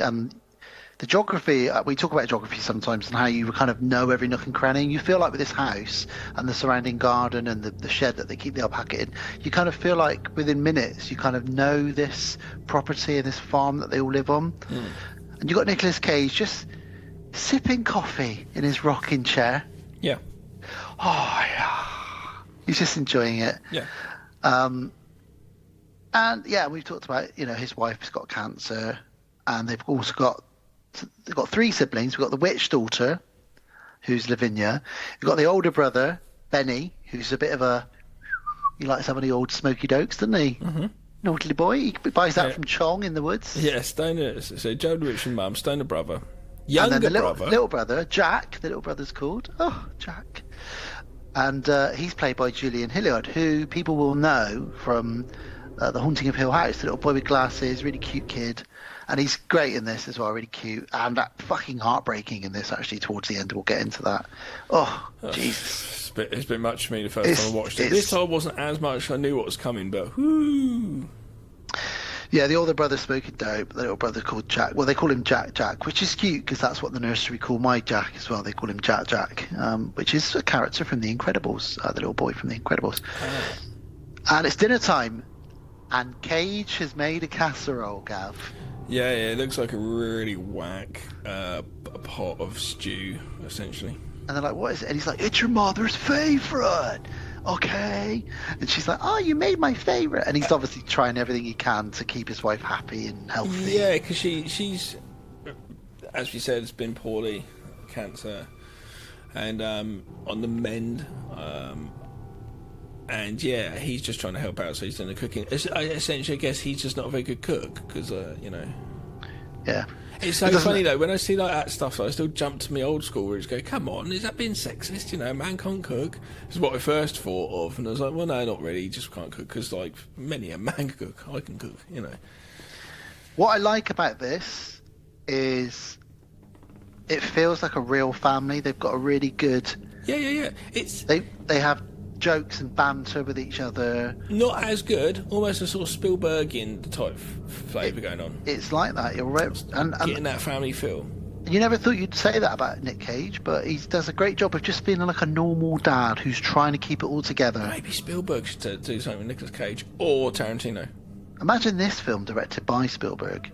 Because I tell you what, there are elements of this that are like Close Encounters of the Third Kind. It wouldn't be. You wouldn't have the merging of the body horror later on. I don't think you'd go that far, obviously, but yeah, you could though. Very much easy to see Spielberg do something like this. Yeah, this would be more like John Carpenter. Jerry Goldsmith, but I think he passed doing the score, etc. And we cut to a bedroom scene now. Nicolas Cage, he's getting very amorous with his wife. She works. Did we say about her working in the loft? She works in the loft. She's like real estate or something to do with crunching numbers. She's still trying to work after coming back from obviously the being off for a long time, not much strength, etc. She's in a loft in this new place. They've got out of the city. This is the main thing they've done. They wanted to all their dreams to get out of the city. They've managed to do it. She thinks there's a real bad internet connection. She's going to lose clients left, right, and centre. This starts to become a thing. She starts getting pissed off. But yeah, she's up there, and it's just kind of just basically just put a table up there in a shitty looking loft. They could have made the loft look a bit nicer, like a couple of plants, a rug. It just looks shit. And that's why this family feels Spielbergian, because, and bear with me here, this little tangent, this feels a little bit arachnophobia, because a family moved out to a random place in the middle of nowhere to try and start fresh with a new business, like the Doctor in Arachnophobia with his family. Yeah. And they've moved here. He's like, look, I'm going to be an alpaca farmer. You're going to work at the loft. We're going to make it work. It's going to be fine. And it's kind of, there is like that weird... It's just a cute family vibe going on there where everyone's just trying to make it work. He even has a wine cellar. He does have a wine cellar. Quite stocked as well. I should imagine Nicolas Cage's wine cellar is stocked. Like Sean Connery stocked. So we get a little bit of an insight into this now. I'm guessing she probably had breast cancer or something, because she doesn't really feel comfortable with her body, and he's kissing her, trying to... It's the first time, because he says later on... or the next day or whatever, when he does a phone call, he chats to someone, police or something, I don't know what. Yeah, he's live on TV. Oh no, it's not that. It's another time he's changed. He says it was our first time we were trying. It's the first time we were since and it's like, why are you saying this on live TV? It's just like a bit. Oh, so he does it on live. Fucking. He does it on live TV. Didn't somebody get me a goddamn comb? He's like realizes how bad his hair was on live TV. It's hilarious. But we'll come back to that in a minute. But yeah, so essentially, yeah, it's the evening chime, and he's trying to they're trying to make love. They are, and she's awkward. It's awkward, but They start things going and they get going. Yeah, obviously interrupted, but it's quite sad as well. It's not so much awkward, it's just a bit hard rather than awkward. I bet it was hard. Have to lower the tone, don't you? But all the children are in their rooms. Like a carry-on movie, you know. The eldest son's in his room on the internet looking at random shit. The youngest like son's every asleep, child. and the middle child, the girl, is just listening to music. And whilst Nick's upstairs with his wife making love, the kids are all in their rooms. This purple light just suddenly starts coming on in, doesn't it, Gav? Purpley pink. Yeah, it's lovely magenta light just shining bright in. That kid very quickly, his little kid's just got this flying dinosaur looking up at it, and he's scared shitless of it. Don't have the flying dinosaur where you sleep. Get the pterodactyl out of the room. Fuck me. You know. Yeah, so you got this magenta light beaming through just straight away. It says, it looks so cool. Jack screams, doesn't he? Yeah, Jack screams, and there's a great pig. The whole farm is covered in this pinky purple light, which you're not supposed to be able to describe, but I'm going to describe it to you listeners now as a pinky purple light. And it covers the whole farm, and there's a really loud explosion, or a boom at least. And they all run outside, and there is a pink meteor buried in the ground that's crashed to the earth. And it stinks. There's a funny smell. I really like the what you normally sort of do. The sound all totally mutes, and you just got the high pitched sounds as they talk in the room. And Jack's like all comatose. Yeah. Afterwards, like whatever he saw is really like just like, so they think he's a bit in shock. You know? Yeah, he's like catatonic, isn't he? But the sound's sort of really muted, and it's quite nice to have that kind of impact in for us as the audience. Just be like, just try and feel the impact of it in our own way. You know, that high pitched and muted, like, something's not right. You know, it's good. So what does Cage do? He goes inside and he has a drink. Have some whiskey, mate. Yeah. Well, as he says to his wife, what else should I do? What else can I do? Because he's got issues with. There's a backstory with his dad, and his dad was always like berating him. His dad was obviously a drinker, from what we can tell, and he does an impression of his dad. Later on in the movie, he starts turning into that voice that he does of his dad's. Oh, okay. You have to let me know when that is. I might have missed it. And he sort of. When he's having a go at his kids later on, he's sort of like, get in the fucking house, and he starts doing this weird sort of voice, and it's like that was the impression he did of his dad at the beginning.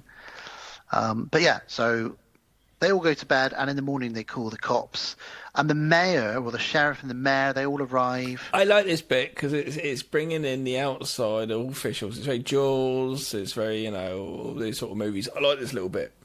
And you half expect them to turn up, there's nothing there, but no, the meteorite is still there. And TV peeps are going to be coming up, not even today, but at some point. They turn up a bit late, to be honest, because it's fucking gone. But they're all looking at this meteorite saying, well, this is crazy. It normally breaks up on impact with the atmosphere, but this is a hole, Yeah, and Water Guy turns up. Old Water Guy Ward shows up, and he's like, what the hell is this? And him and Lavinia, the daughter, they start to have a little bit of a flirtation, don't they? There's a little bit of chemistry. She's super pissed, though, when Nicolas Cage spots it and sends her in, and her mum starts saying to her, so, you like him, don't you? Well, it's quite obvious. It's like, what are you doing, woman? That's not how you talk to your child about that.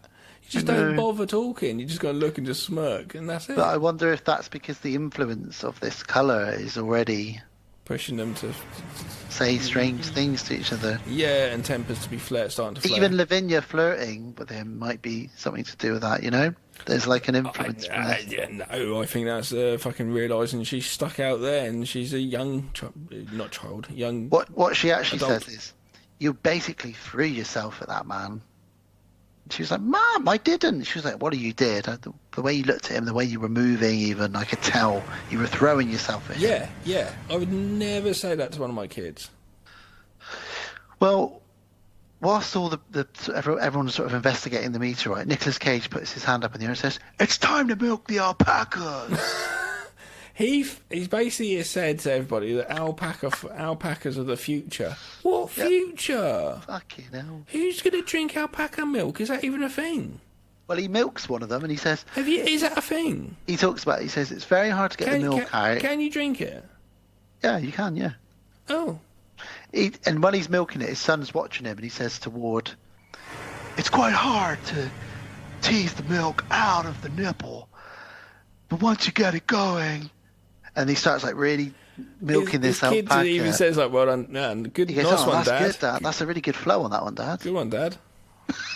And then he says, "I like to drink it hot from the teat. Would you like some?" And Ward's like, "Absolutely not. No, I don't want hot, fresh milk from the alpaca teat. Thank you so much." And he drinks it. He's like, "Oh, it's delicious." Oh God, sounds horrible. They go into the woods, and this is where we meet Tommy Chong of the fame of Cheech and Chong. Well, before that, we just cut to Lavinia crying in her room. Oh yeah, that's because she's been pissed off because of her mum. Oh yeah, she's sitting there listening to music, pinching herself. Reminded me of my eldest. Yeah, there's definitely some self-harm going on there with her, and that comes back later on when she starts carving chunks out of herself. But yeah, Ward says, "Is there anybody else on your property? I'm getting some weird things in the water, and also this meteor. I just want to know." And they say, "Oh, yes." Funny you say that. There's a man called Ezra, played by Tommy Chong, who lives in the woods in a shack. He's like a hermit that just lives on our property. Why don't you go and speak to him? Little do we know that that's where Benny's buying all his weed from. Yeah. So they go off and they want to meet up with Ezra the squatter. Surely at that point then, weed's probably legal. You know. They get there and he's, "Hey, welcome to my shack. This is my cat, G-Spot." He's got a cat. I G-Spot. do like the fact he's got a pussy cat called G-Spot. And the kids, Benny's like, "Come on, that's hilarious. A pussy called G-Spot. Yeah, hilarious." I found it quite funny. He says, "Would you like some water?" And he pours out a cup of brown water and offers it to Ward, who, funny enough, says, "No, thank you. I won't be drinking any alpaca milk today, and I won't be drinking any of your brown tap water today." Yeah. He says to him, this shouldn't be like this at this time of year. I need to test this water. Can I take some of this as a sample? I really want to find out what on earth's going on here and why your water's looking like that. Knock yourself out, man, is my bad Tommy Chong impression. A huge lightning storm then hits. Mm-hmm. And they witness the comet struck by lightning. And what happens? Ward sees a pink light. It's glowing. Yep. Glowing, and his car starts itself up. And what happens in the morning? The comet's gone. Vanished. But the press show up. Yeah, a bit late. It's gone, guys. It's gone overnight. As they show up, we, the audience, notice there are some weird pink flowers starting to grow around the farm. Yeah. Essentially, I'm guessing the meteorite was struck by lightning just by happenstance, and then all of the dust from that just started, impregnating the ground around it. I've never heard you say or use the word happenstance before, and it's just made me love you even more. Good. It's almost as good as you saying bracken. Bracken. Love me some bracken. Oh dear. So yes, the press show up, and Cage is made to look like an absolute lunatic on the news because he's saying it was some kind of UFO. I'm not, and he's basically, they've got him listed as like Nathan Gardner, UFO witness. Yeah. Like, what? And he just cuts back to him, and he's really pissed off, and this kid's laughing, and we're all laughing as an audience because that's quite a funny scene. It's a funny scene because he's laughing at his kids are laughing at their dad is on TV looking like a lunatic. It says UFO witness, and he's like, "I didn't see a UFO. What?" And he's drinking more and more booze as he's watching the news, getting angrier, and he's like, "Couldn't somebody have handed me a goddamn comb?" And because he realises how bad his hair is. It was very good, and because of his awful cooking, Mum said that she would cook. She's in the kitchen cooking away, slicing carrots. Oh God, she is. And other things that stick out. Well, who is it that witnesses her do this now? Jack, because Dad says, Nicolas Cage says to Jack, "Go and get your mum, or go tell your mum something." And he walks in, and she's in a bit of a trance, cutting the carrots. Yeah. and she cuts her 2 fingers off. She turns around with Turns 2 around, fingers missing. Tips of her fingers I cut off. Yeah. So She says, "Dinner's ready." What the fuck? And dinner's not ready. You're just still slicing carrots, aren't you? Come on, chop. Hey. So this causes a divide now, because he drives her off to the hospital, leaving the children on their own. He says, "Benny, you're in charge. Yeah. Make sure the alpaca are all put away by 10 p.m. We'll be back when we can." So they've just seen their mum cut 2 fingers off. Now they've got to fucking get the alpacas back in the shed by 10 p.m. That's a bit much. No, not really. After her position she's just been in, they're not that freaked out by the fact that she's haven't gone into trance and done that. They're not that freaked out because they know that she's probably just not back to health yet. So I don't think so. Putting the alpacas away, the oldest son, he seems to probably knows what to do. So he seems to like them. I think he quite likes the alpacas. I think he's kind of cool with it. He's a stoner though. Come on, man. He's probably like, yay, smoking weed with alpacas. In the morning, so they're still at the hospital, and it's the morning now. We see the alpacas eating some of those weird pink flowers, and Jack is sat there on his own going, and they're saying, "Jack, what are you doing?" And he says, "Shh, listen, I'm talking to him." Who? Yeah. The man in the well. And Lavinia thinks you're crazy. And as she walks away, she hears just almost like a little bit of a whistling sound. What? She doesn't go and investigate though, which I'd be like, I'm fucking going to investigate. Leave my younger brother out saying he's talking to someone in a well. At least go and look down the well. But she doesn't do that, which I find surprising. Terrible babysitting. Always look down the well. They get a phone call from Dad at the hospital, but it's a really bad signal, and it sounds like Nicolas Cage screaming. Now, to be fair, he does do a lot of screaming in his life, so it could just be a normal phone call from him. Just before that happened, a strange purple thing flew out of the well. Oh, a bug, like a weird with lizard bug. Amazing colours this thing had. Weird lizard bug. And quite good CGI, actually, I must say. Yeah, totally. After the phone call, they're still carrying on for the day. The sister's doing some washing up, and all the water goes all red. Well, first of all, she's got to bring herself to clean up all the blood from where her mum cut her fingers off. But yeah, the water all just pours out everywhere, and it's pretty. Just basically like The Shining come out of her sink, basically. There's no real score. There's been a lot of quiet, and it's really sort of building the atmosphere and suspense. Again, which is kind of not putting this next to Jurassic Park, but the whole T-Rex scene in Jurassic Park is almost like 20 minutes of silence. There's no score. People don't even notice it so much because of the atmosphere. And this film is really sort of ramping up the atmosphere because there is no score here. It's very quiet for quite a long period of time. This is really, jumping ahead, but this is really where the nightmare begins, because it is a nightmare. Everything that can go wrong goes wrong, and everything trippy that you don't really want to see, you're going to see. Yeah. She starts throwing up after the sink gets blocked with blood. Ward says, he comes over and he says, "Look, I've got to talk to you about this water. It seems like it's contaminated. I don't really think you guys should drink it."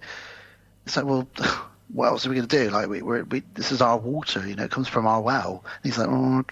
And in the well, we see a weird pink brain, almost made out of light at the bottom of the well. Again, don't drink the as water. An audience, don't drink that fucking brain water. Do like in Camp Fever, just like one dude just drink loads of beer. He's brilliant, that guy. That's the way to do it. I love him. I'm not going to get fucking infected by you fuckers. Oh, I need to go back and watch that at some point. I was going to watch it the other day, then for some reason just didn't. Tommy Chong's just recording the sounds of aliens underneath his floorboards.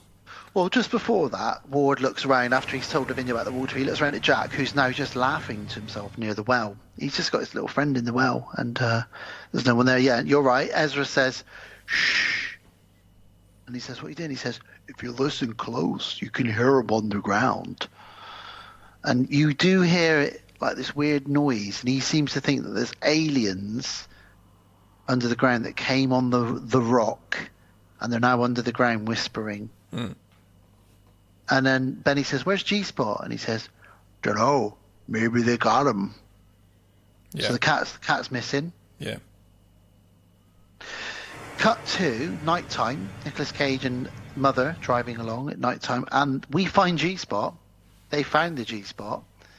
It is a gnarly, horrible-looking cat that smashes into their windscreen on their way home. Yeah. Wow! Almost makes them crash. As they pull up in the fog. Well, actually, before that, there's some weird pink fog that comes in and seems to upset their dog. And this is where the kids really start acting strange now. Lights start flickering, the phone rings, but no one's there.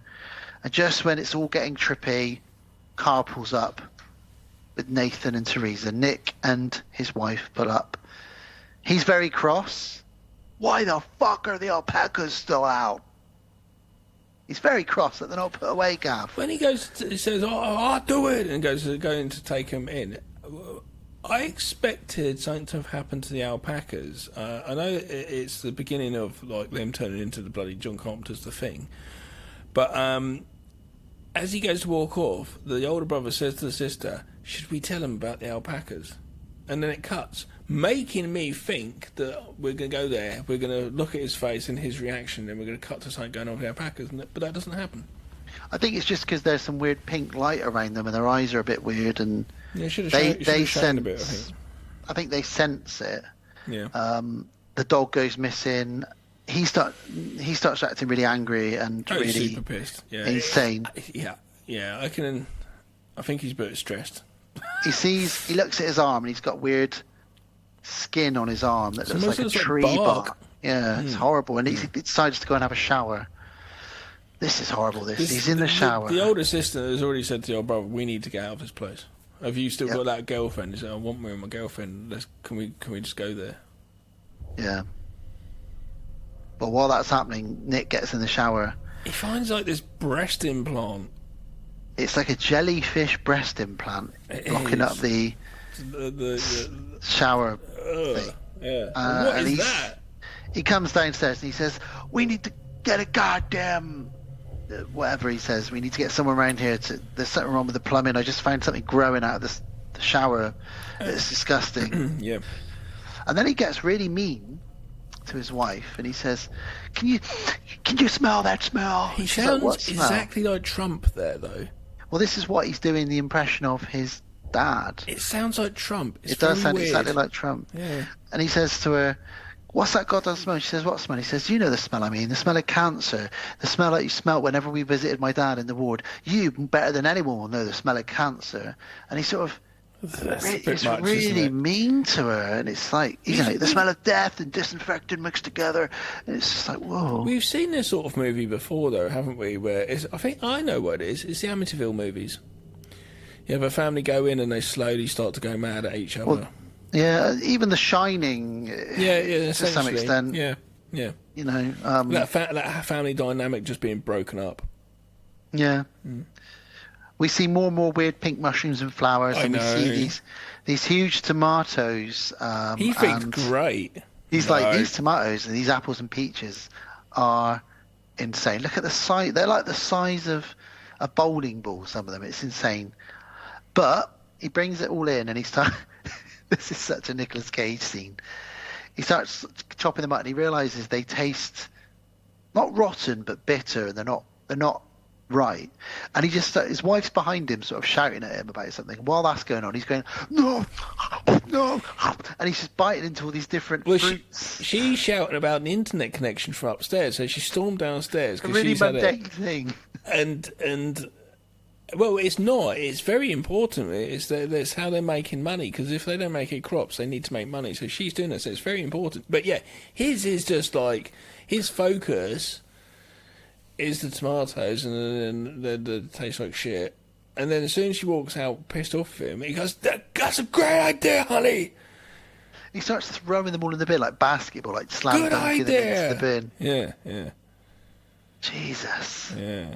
He pours himself a large bourbon, and what we, again, as the audience see is a wrinkled arms, but also the ice in the bourbon is a little bit pink as well. That's not good. So this colour is seeping into everything now. So that's night time. We've gone for a few days now. This is over a period of about 5 days, I think we're sort of at with this. His skin is making me feel itchy, man. It's all like, ugh. Their daughter's packing to go to go to do a spell, essentially, because she thinks there's some bad shit going on. So she's going to try and do a spell where she does, and it's done help me and protect me, and cuts a pentagram or type sort of thing into her neck, and symbols on hand and stuff, doesn't she? She really sort of goes to town. Yeah, she's packing up, and Jack and the mum are asleep in the bed, and he's down. Nicolas Cage is downstairs while this is going on. He's got the TV on, and he's kind of asleep. But in front of the TV, you get these weird subliminal messages, sort of like beep. It's a weird interference that keeps coming and going. Yeah, it's like it's basically how an alien might talk. Yeah, or through the TV poltergeist or some shit. Or poltergeist, yeah.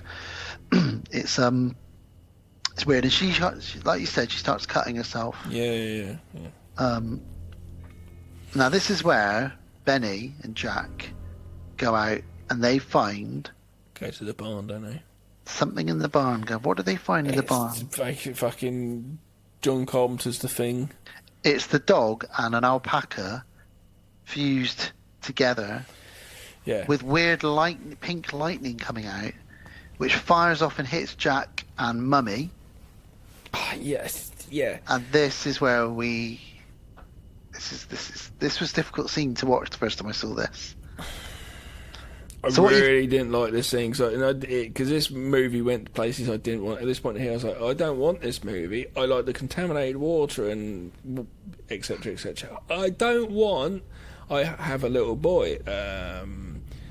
I don't want a woman and a little boy fused together. Then later on, when he's crying and screaming in pain, is so hard to watch. I have a little boy called Jack, and his name is Jack. So how did you find this then? Now you're a parent. So the first time I watched it, I wasn't a parent, and I found it quite hard to watch because I'd watched this not long after I lost my mum. Yes, I remember. And it made me cry. There's a couple of bits later on that made me cry. Yeah, I remember. When they put her out of her misery and stuff. Yeah. It wasn't as bad this time around. I was more focused on Jack this time around.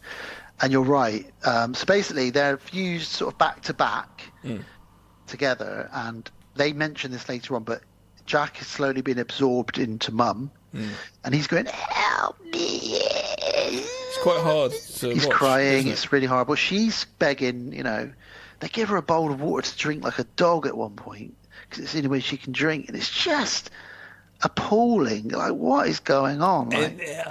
This was because I remember watching this and being kind of like, almost a bit of a shame. That's what's going to happen to the little boy and the mum. I didn't want it to go this way, and to be honest, I'd still not like to have this. I'm not a fan of body horror, really. I'd still not like to. I love The Thing though, which is weird. I'd still not like to have this here. I wish it still gone a different route, and this didn't happen. Something else. Well, Nick Cage says take them in the house, and we call 911, but it doesn't work. They're fused back to back. They're lying on the sofa. And the morning comes, so they put up with their groans and their screams and their agonising cries all night. Did you find it harder being a father? Like I said, this time around, I was focused more on Jack. Yeah. Yes, I found that side of it harder. Yeah. Because he was... I kept thinking they're not really looking after him. They're only looking after the mum in this scenario. Yeah, totally. Yeah, and I found it quite hard. He's quite a cute little kid. He is a cute kid. Just found it pretty hard, actually. Well, Nick gets in the car and he tries to start the car, but of course it won't start. So we get pure, unadulterated rage in a cage, cage in a rage, rage cage. The cage of rage. The age of rage cage. Says every swear word that you can probably think of whilst punching every part of the car that you can see. And he realises he's trapped on this farm. Isolated. Yeah, totally. So back inside, the daughter says, "Look, the gross couple upstairs to the why the attic? I'd thought to take them to the bed because that's her office. Even harder. Let's take them to the office. See if you can do some work, love. See you later. I'll go work on the connection." This is where it says that they said that Lavinia says that it looks like Jack's being absorbed into Mum. I don't know what's happening here, but she's absorbing him. Just yuck. And it seems like the meteorite, they have this theory, the meteorite affects time and matter, and it's somehow fused them together like it did with the alpaca and the dog. Yeah. we can't really explain any more than that, but time and matter move differently because of this color. This color is like a dimension in itself, or a form of time, or something. It's quite trippy and out there, and it's brilliant. And again, this is my second viewing, and I will watch this a few more times to try and grasp what the hell is going on. But yeah, the sunlight seems to hurt them. So yeah, you're right. They put them in the attic, and then we hear from outside, and the alpacas are screaming. So my next note says, "Alpaca Fusion Orgy," which could be the name of a band. Because Nick Cage enters the barn, and all of the alpaca and the dog are fused into one big orgy of creatures. It's John Carpenter's The Thing. Yeah, it's not great. So he just goes to town shooting them all in the head. Yeah. This is where they give a bowl of water to Mum to drink like a dog. Lick she does. She licks, then looks up to say thank you, and then licks again and looks up, and it's like, why do you even doing that? It's just so much more. Richard Stanley's mind is just so disturbing. It's horrible. Yeah. But just when this is just a weird scene anyway, then Dad comes back in the room covered in blood. Essentially saying to the kids, I'm going to shoot your mum and younger brother. He's covered in blood, he's got a shotgun, and he says, kids, go downstairs. But doesn't do it. And the bit that made me cry the first time I saw this was when the kids leave the room and they know that he's doing the right thing, because the oldest kid, Benny, says, I'm sorry, Mum, as he walks away from her. And then he says to his dad, I love you, Dad. Even though his dad's about to shoot his mum, he says, I love you, Dad. Because he wants him to know that we know you're doing the right thing, Dad. Oh, my God, it's fucking... Oh. Why do you think the story of her having cancer was in there? It didn't. It could have been not at all, and this just happens to them. What? There must be a reason. Unless it was close to home for him, and he just wanted to include it. It could be that, but it could also be something to do with her absorbing Benny in, because maybe her body requires Jack, to be absorbed into it to make herself full again. Yeah, but it's not really... It doesn't really explain. That's us reviewing it and trying to get into depth of it. I just wondered if there was something there with that, you know. It's just an extra element of realism, isn't it? Families have disease and illness. Dynamic and stuff. I just wondered, though, why... I'm thinking it's probably something close to home. Ward is at the mayor's office back in town, and he says, I need to talk to you about the water. He's shown a bunch of animals. See, I like this scene. We're in town. We've got the sheriff official guy, got a kind of trapper guy, and we've got the water guy. Hey, come over here. Give me your opinion on this. And I kind of like this bit. And this is like... it's away from the yucky barn scene. This is like in the Thing now, where they're looking at that. He says, this is dog. This here isn't. It looks like dog, but it's not. And he's doing that whole and he's basically like, this is rabbit. But in this one, we don't have a pencil prodding them, and then we put the pencil in our mouths. No, we don't. Thank God. Wilford Brimley isn't doing that. It is yucky when he does that. It's really gross. Although some people say he doesn't put it in his mouth. I can't remember.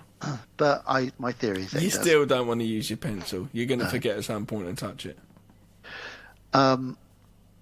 And he says there's several different animals here all fused together, and it looks like it looks like radiation burns.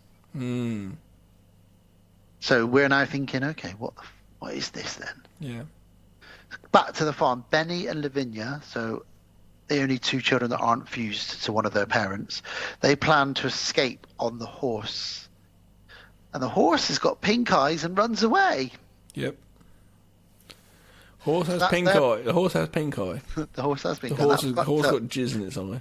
That fucks up their plan. But then their plan is fucked up even more, because Benny thinks he hears the dog in the well. Yeah. And he says, oh, we're going to have to go down and get the dog. He's not down there. I can see something moving down there. I'm going to climb down and get him. What's wrong, boy? Timmy's down the well. Go on then, pink dog down the well. So he... It's just like, I can hear the dog. I'm going down in the bucket. Let me go down. Don't do that. His sister says, please don't. But a pink light sort of explodes out of the well, and he's gone. I watched the other day for one of my 31, The Ruins.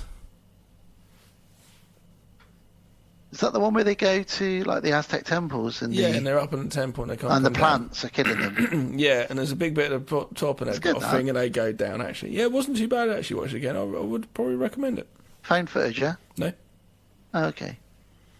It's good though. I do remember liking that. I think you recommended it to me. So yeah, that Benny's gone. He's vanished into the pink light down the bottom of the well. Well, no, good. Don't do poor, that. Poor old Lavinia. She's left now with a crazy dad, a fused brother and mum, and the other brother's vanished. Even her horse has run away. Yeah. Oof. So Cage appears. He drags Lavinia into the house for no reason at all. Really, sort of has a go at her. She should sort of say, by the way, you know, your son's just gone down the well. And he drags her in, speaking like his dead dad, Trump, and throws her into the room. Look after your mother. Wow. And locks her in the attic. Basically, you've got mum and brother fused together, and dad's just literally gone men. Dad's had like the worst day. You've done everything. You've scratched dad's car. One of the days where you've done everything wrong to dad, and dad is pissed. So she's having one of these days where your mum and your brother have turned into the Thing. Yeah. And your dad's turned into Jack Torrance. And the alpacas are all fused together. Jack Torrance is throwing you in a room with the Thing. It's not a good look. And she's turned now, isn't she? The creature that they've become is this big, sort of bug-looking creature. Runs over to her, sort of grabs her and licks her face and stuff. It's pretty weird. So the cops head over to the farm with Ward. They're on their way over now. So we know that they're coming. Just going to say, shit keeps flicking. If all of a sudden I go, it's because it's a power cut. Oh, shit. Yeah. Last night was a little flash as well. The weather's been a bit shit. Just saying. Not the UFOs then, or a pink meteorite. I don't know. Waterboy and the Sheriff are driving along. And Waterboy and the Sheriff. That's a new band. It's a country band. Waterboy and the Sheriff are driving towards the place, and the horse, which they know is the girl's horse, runs past them. So they hit them blues and tours, man. Yeah. Sound effects. And Cage sits in front of the TV and he's just completely losing it. He's talking absolute gibberish and nonsense, scratching his arm that seems to be made of wood. Yep. Drinking pink whiskey. And the thing in the attic is completely fucked now. It's like an actual genuine monster. The spider lady. Yep. With brother's face just sticking out arse, you know. Yep. My arse is my son's face. It is just really horrible at this point. He opens the door to the sheriff and the water boy, and he says, "Oh, yeah, come on inside, everyone's." Yeah, and he's just talking absolute nonsense. I like this bit because they kind of. I like knowing what's happening, but I also like knowing that the cop and the water boy, sheriff and the water boy. The country band, have just walked in and they don't actually know what's going on. So, and it's just slowly starts dawning on them, like, he's not right, but he's not completely wrong. You're not walking in, there's not like blood everywhere and he's like hacks them up or something. But they know something's not right, and I quite like the way it slowly comes out of what's going on. Then they obviously hear the screams and go upstairs and it's just like full blown. One of the first things he says to them though is, Benny lives in the well now. Yeah, and so obviously... And you're like, have you killed your son? What's going on? Yeah, and straight away, so they're all looking around and the sheriff's looking around as well. And yeah, then they hear the scream and what happens? And they go up to the attic and they are confronted by this giant monster spider with a jack for a butt. But Nick Cage runs in and explodes it with a shotgun. Which we think it's obviously going to be the sheriff, and we pan back and it's actually Nicolas Cage just pushed by him because they're both in shock. They're basically going... What the shit? You know, what is going on? What? Complete shock, which you can imagine. And now Lavinia flips. She wants to stay there because they say to her, we all need to get out of here. And she says, I can't leave. I live here. This is our home. And she won't leave now. She's attached to this place. Like, she's been got by this pink thing now as well. Yeah. And... it's just weird. So Ward and the cop we better go check on Ezra, the stoner. Yeah. When they find him, where is he? What's he doing? We're just sitting there, and it looks really good. It's a really good look. It just looks like he's rotted, doesn't he? Completely rotted away. But how? How is he rotted so quickly? Don't know. The tape of his voice is playing, and it's all sort of distorted, and it's sort of saying things like, "It came from the stars to speak to us about the..." As an audiophile, I quite like this bit because it's just really sort of, that just made it so much more creepy. Well, then we get a bit of a... And what he's talking about as well. It's creepy. We get a bit of an Evil Dead tree now, don't we? Because it doesn't quite rape anybody, but it grabs the sheriff. It's a pink tree, and it crushes the sheriff. Yeah. Lavinia burns. She just burns up pink, and she sees images of some weird, like a home planet or a planet of some. I don't know what she sees, but she sees something weird. And Ward watches as the entire farm just kind of implodes in a... I never thought I'd say this sentence. Ward watches as the whole farm implodes in a pink tornado. Pink tornado.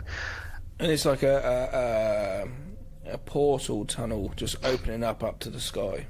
And like a weird ghost zombie version of Nicolas Cage attacks Ward. Yeah. So he gets in the basement, and there's a massive pink kaboom. Yeah. Everything turns to ash. But because Ward was in the basement, he survives it, and he climbs out, and it's like it's been snowing. It's just ash everywhere. It's a really good contrast, and you got just like this massive intensifying light and sound going off to really extreme levels just a moment ago to this massive bright light, white light, and I think there's a natural thing to do would be then to go, let's take the colour straight out and desaturate it completely, almost to black and white. And you're right, he's just there in this massive wide shot, and it's just... I got to the point when it started panning up, I was like, where's he going to go? How long is it going to take him to walk out of there until he gets like some more trees again? It's so big, the circumference is. And then we kind of cut to the epilogue, really, which is Ward sort of probably a few years in the future saying they ended up flooding the whole area. Yeah. And putting dams up, but I'll never drink from the water from this area. No. And then he sort of explains, it was all noted as unexplained and radiation in the water. But to me, the only thing I can say is there was no explanation other than it was just some kind of colour out of space. Cue the title. Cue my theory, which is... Yeah. None of this actually happened in the way that we saw it. Basically, his family all got really sick from drinking the water, and this is all a hallucination caused by radiation poisoning. They didn't all do those things, and nobody fused together, but he kind of killed his family because he saw what he wanted to see. He thought his arm was itchy. They all started getting paranoid and getting sick, because if you read about radiation poisoning and radiation sickness, it does all these weird things to you. Your hair falls out, your skin changes, you start losing your mind, your memory, you start getting paranoid, and obviously burns are part of it as well. So long-term radiation poisoning. The only reason that gives I you know cancer as well. The only thing that thing that goes against that theory is back in town they did show some animals that were fused together. So there are people outside of the farm that saw this. So that does break that totally. It does. The only thing, but it's a good theory until you think of that. You just debunked your own theory. Love it. I did. What'd you give? Did you give this a thumbs up then? I do. I really do. This is an 8 out of 10 for me. The other movie, Mandy's a 9. This is an 8. It's pretty special. It's not a story that's like, here's the beginning, here's the middle, here's the end. It's just a visual and an audio onslaught. Somewhere in there's a thread of something going on. Yeah. And you can actually pull from this, more so than with Mandy, from this story, you can really pull from this what you want. Because I found different things with each viewing of this, depending on where I've been in my life. And it's just, again, this would be a good one to, if you're a smoker or a drinker, if you want to feel a little bit out of your own body, put this one on it. But this one, I think, is more upsetting than Mandy in some ways, because it's almost a bit more grounded. Even though it's about potentially space and aliens or something, it feels a bit more grounded because it's not like an exploitation film like Mandy is. This is like a family just falling apart and loads of crazy shit happening to them all. Mm. But I love it. What about you? Tell me. Yeah, I really like it.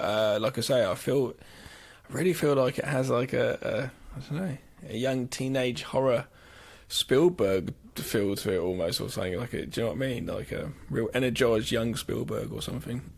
In the way it is, I really like the color scheme. I like it. I really like it. It's quite a contained film. Not too many locations and things. It's a small cast really. I do like it. I don't like the body horror bit. That does kind of gross me out a bit. I feel for the little kid a little bit. But I think that makes it stand out and stay in your mind a bit more. Made it different this time around. I wasn't as bothered this time round. I knew what I was getting at. It actually wasn't too bad at all. When I watched it, I was like, oh, we don't see it for very long. But yeah, I really do think this is a great film. I will watch it again happily, and I thought if I saw it, I'd pick it up on DVD or whatever for my collection. I know Sarah owns both. We watched her DVD copy. She owns both for her collection because she's a big fan. What's weird about this is that Richard Stanley, he made a couple of movies. He got fired from the Island of Dr. Moreau, vanished for a bit, came back, made a few little bits and bobs, and then he's just come out of nowhere and made this with Nicolas Cage. And again, it's just like whatever his name is, I can't remember how you pronounce his name, the Mandy director. Just like him, Richard Stanley and Nicolas Cage just work together. And it's just they've created this amazing, weird piece of art. And the same with Mandy. It's just interesting in 1 year of each other as well. Yeah. And like you said, very good double bill. Good double bill to put together, really. I wonder if it was just a case of something even just like, say, Elijah Wood or something just bumping into Richard Stanley in a bar and just start talking or something. Do you know what I mean? Like, and to say, I wouldn't mind doing something. Oh, well, you should do something. Oh, why not? And just spiraling from there sort of thing. He did say this would be the first of a trilogy to Richard Stanley, but he's since said, I don't know if I'll ever make the other two. I don't think I want to. Yeah. He's. I don't think he's a sort of the Island of Dr. Moreau. I think like he's not a character. He's not. Yeah, Peter Jackson. He's worked with Marlon Brando. He tried to work with Marlon Brando. Yeah, and then he got fired. Then he got fired, but I think Marlon Brando was a hard work on that as well. He adopted like a very small, really tiny person. Well, Val Kilmer reveals... And then he wanted to wear like a flower pot on his head and all this stuff. It was really weird. Well, Val Kilmer revealed that he wasn't even in it. Because any shot where you don't see him talking, they had a guy who looked exactly like Marlon Brando in a flower pot hat with a white mask on, just like he does. That's probably because Brando was in his fucking tent. He was, and he said at one point, he said to David Thewlis, Val Kilmer said, is that Marlon Brando? And David Thewlis said, I don't actually know. And he said to the guy, hi, excuse me, what's your name? And the guy goes, I'm Frank. And he goes, so you're not Marlon Brando? And he goes, nope. And they basically got a body double for the majority of the film. So there's only a few scenes that Marlon Brando is actually in anyway, which is crazy. Yeah. But that's Marlon Brando. This was ego trips in the movie or in the business world of you know what I mean, entertainment. Yes, great film. Brilliant. If you've not seen these, go watch them. If you have seen them, go watch them again. Yeah, you got to watch these if you love. A lot of layers. A lot of layers to these films. And good on multiple viewings, both films. Yeah. Mandy, slightly better for both of us. We both prefer that one ever so slightly. But great films nonetheless. So that was Nicolas Cage Fest. That was a lot of Nicolas Cage to get through, wasn't it? 2 movies, some facts, his back catalogue, and just general talk of Nicolas Cage. It was. I think we should probably get out of here. Let's get out of here. It's time to milk the alpacas. We'll be back in a minute.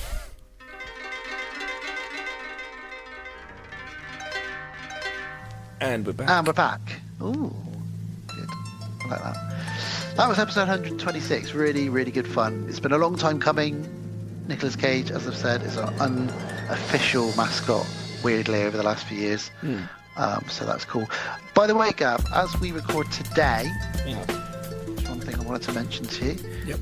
9 years ago, this very day, you and I were in a hotel room where we conceived the idea of the podcast on Haunted Hill. When we were drunk.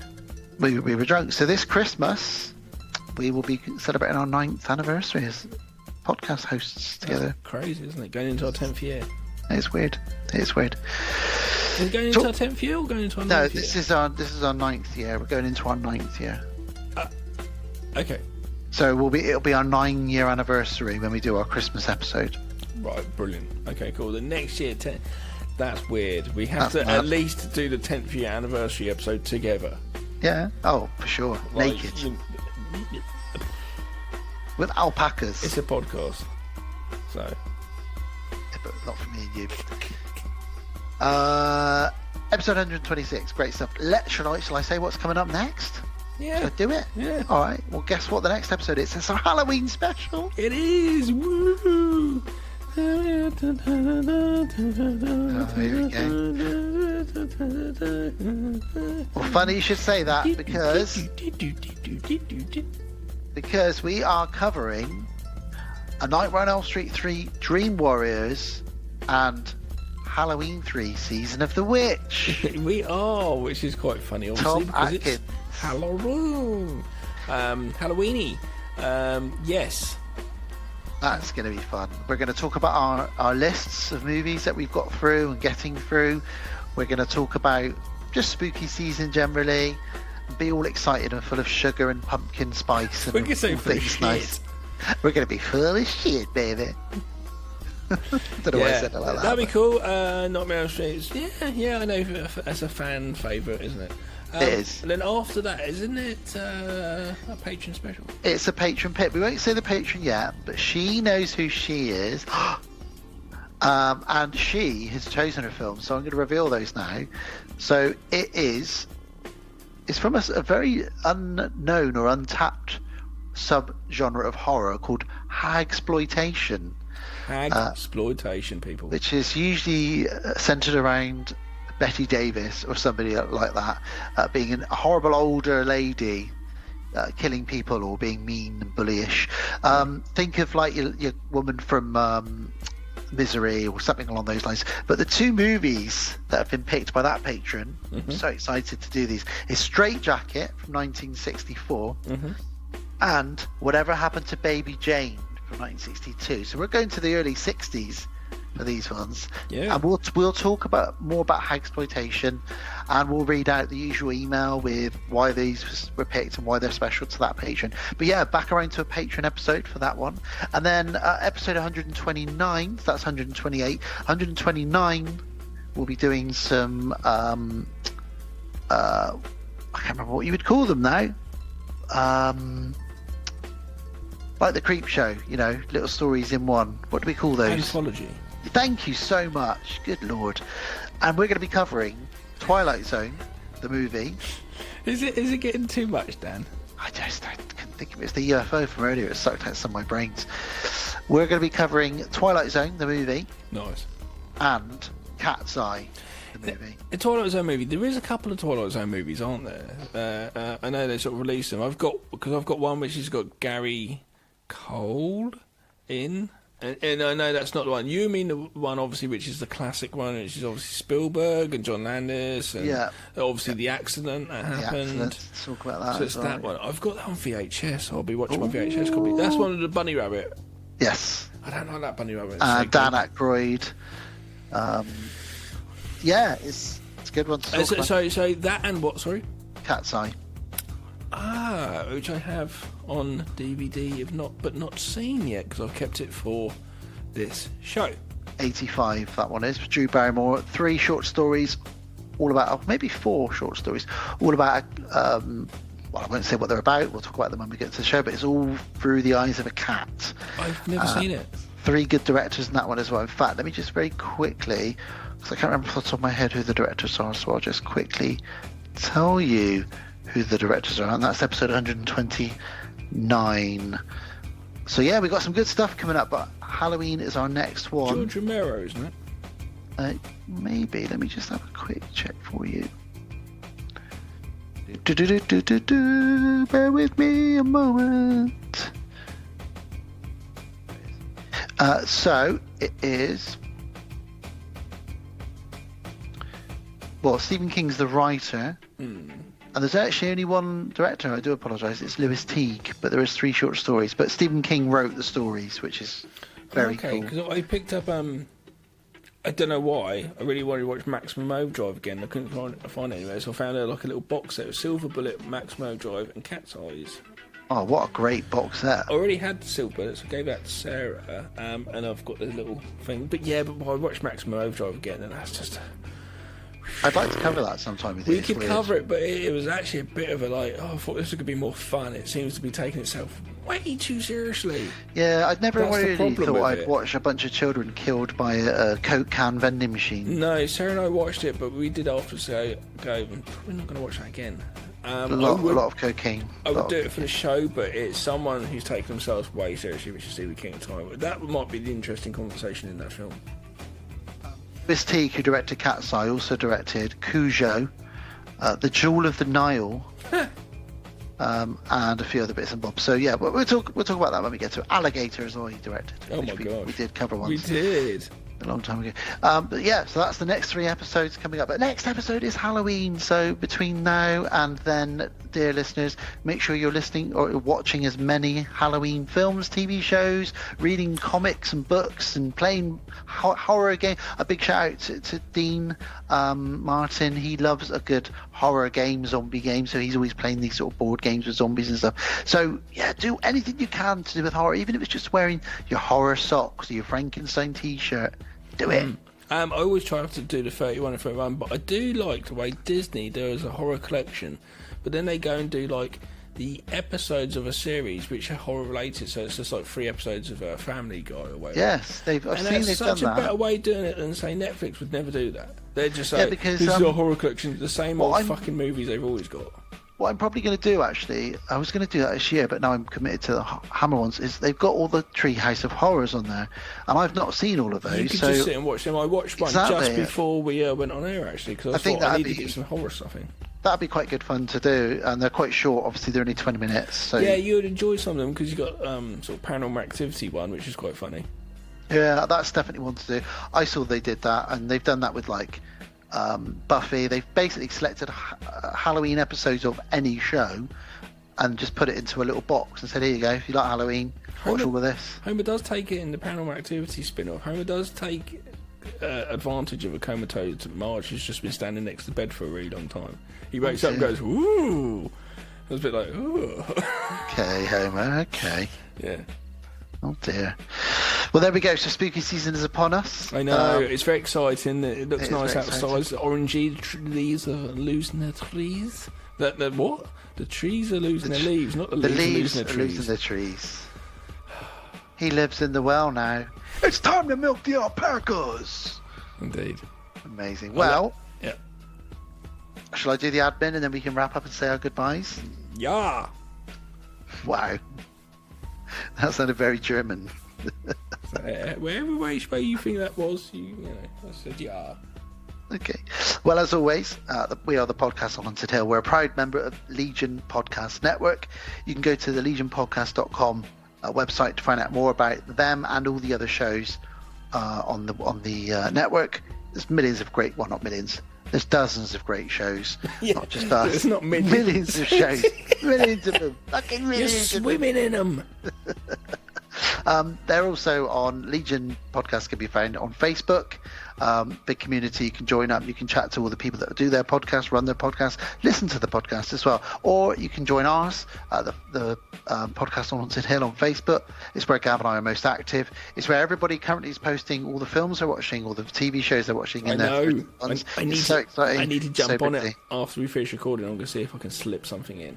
Ooh, boy. enjoy. It's busy, and it's brilliant. Join there. You can message Gav and I. Wherever you listen to podcasts, wherever you listen to this one, you can find us. We're on Spotify. We're on YouTube, Podknife, Apple, all of these kind of things. Leave us a review, leave us a rating, do anything like that. You can email me and Gav at the podcast on Haunted Hill at outlook.com to tell us what we're doing right, what we're doing wrong, suggest things, ask us questions, whatever it might be. And you can message me and Gav directly on Facebook if you want to. We're on Twitter at Haunted Podcast. We're on Instagram. It's the Porncast, I almost said then, Gav. The Porncast on Haunted Hill. That's the one I do on the side. The Podcast on Haunted Hill Insta is what we're on Instagram. Is it like sex dungeons and shit? Sex dungeon, baby. Dan's Dirty Dungeon. And if you want to know more about Deadbolt Films, which is Tape 3 is produced by, then just go to deadboltfilms.com. There's a YouTube channel, just Deadbolt Films, and there's Instagram, which is just Deadbolt Films, all one word, and on Twitter we're at Deadbolt Films. And finally, and perhaps most importantly, but also is equally as every other listener, our patrons. Yay! Thank you guys ever so much. Thank you. If you want to become a patron, just go to Patreon and search the Podcast on Haunted Hill. You don't have to do it, but if you want to, literally every little helps, whether it's $1 or £1 a month or £1 million a month to go with 1 million shows on the network. If we start getting £1 million a month, I can happily retire. That ain't going to happen. But No. yeah, that's where we are. If you join up and become a patron, you'll get a free t-shirt. You'll get a chance to select your 2 picks for the patron pick, and we'll be doing that in rotation. And so it's not just the once. It would every 3 episodes, a patron will get to pick the 2 shows. And it will, it'll happen again for you. It won't be the only. It will only happen once. That'd be brilliant. Yes, there's also Elite Legion also have their own patron as well, which obviously Gav and I support because it's our network. So if you want to do that as well, you get free content such as like earlier episodes of shows, snuck out. Loads of extra bonus stuff. And we sometimes throw bonus content on, also including all our old back catalogue, because as we said just now, we're almost 9 years old, so we have a lot of shows. So every Freaky Friday I'm dropping an episode. In fact, Gav, you just dropped a horror music mix onto the Legion network, didn't you? Oh, that must have been a Halloween one. Yeah. Oh, that's good timing. Yeah, well done. I'll probably be dropping that one onto our Patreon as well at some point. And talking of patrons, I'd like to thank you all individually, as always. Absolutely. So thank you so much to Don Collier, Matthew Godley, Jamie Jenkins, Kevin S5, Sarah Kay, Rachel, RJ McCready, and Lex Boo. Yay! Thank you so much, guys, and happy spooky Halloween season to you. Thank you so much. Yes, and there will be more Patreon content coming. Occasionally I do the odd video. There's a couple of videos up there, me going putting out some movies for my movie collection to talk about. And I'm going to do a couple more mixes soon, Dan, because I'm going to buy myself some digital decks, which gives me the chance to be able to play anything I can get my hands on, which is MP3, really, essentially. Amazing. Where obviously with vinyl, I'm kind of limited to my vinyl collection, which is it's good. I've got a load of good soundtracks I've done before in the mix. So now I could actually do like a real different type of mix with any sort of music. More modern stuff that you haven't got anything, vinyl. or just more stuff that I can get hold of now, which I couldn't on record. There's loads of stuff that I'd love to play like as a mix. So yeah. Well, thank you to all you patrons. Thank you to all you listeners. Thank you to everybody for sticking with us for all these years, or for listening to this episode for the first time. If you like it, hopefully you'll stay with us. Gav, it's been a pleasure, but it's a good night for me. I've got to go milk the alpacas. Yeah, totally. You know what I mean? I've got to go. I'm going to be on the Terry Wogan TV show. Are you going to do a kung fu flip and throw some money at the audience? I've got some money already. I've got my leather coat, jacket, and I'm just going to fucking go in there, throw money at people, call them all pretty much peasants, Well, that leather jacket, when you're asleep, I'm going to be slipping that on with nothing else, and I'm going to be in an ice pop looking at me at the while end of your I sleep, bed. Yeah, but then I'll notice that you've got 2 king cobras in the corner of the room that are trying to hypnotise me, and I'll leave immediately. And on the way out, you'll be totally fascinated with the dinosaur skull. I'll be like, where did he get this from? And why does he live in the most haunted mansion in the world? And why is there an octopus showing me the way out? But which way? There's 8 doors. And why is there a really, really stoned cat on mushrooms wandering around? This is Nicolas Cage's life, everybody. Can we do like Osborne's, but it's just Nicolas Cage with CCTV in his house? And then you fall in, get in an ambulance, and then Nicolas Cage resuscitates you. Amazing. What the fuck? Well, it's a good night from me and the alpacas. It's a good night from Terry Wogan. I used to hate that fucker's fucking... I know you've passed away, I do apologise, but I used to fucking hate your voice. In the mornings, it'd be time for school, and on Radio 2, my mum would be listening to it. It got to the point where every morning was bad, school was bad. It would be because Terry Wogan's fucking voice. It's a good night from him. It's a good night from a fused mother and son in the attic. The only time I went to see Jodie Richardson like that was in Lady Chatley's Lover. Not fused in the attic with her son, though. That was I was going to say. But with Sean Bean in the sack. And most of all, it's a good night from Nicolas Cage. Oh, it's a late one for us all. Good night, everybody. Good night, everybody. Sleep well. Come again soon and lock those doors and windows. Watch out for pink lights coming out of a hole in your garden. Yeah, definitely. Bye. Bye. Thank you for listening to the podcast on Haunted Hill. We will be back again real soon.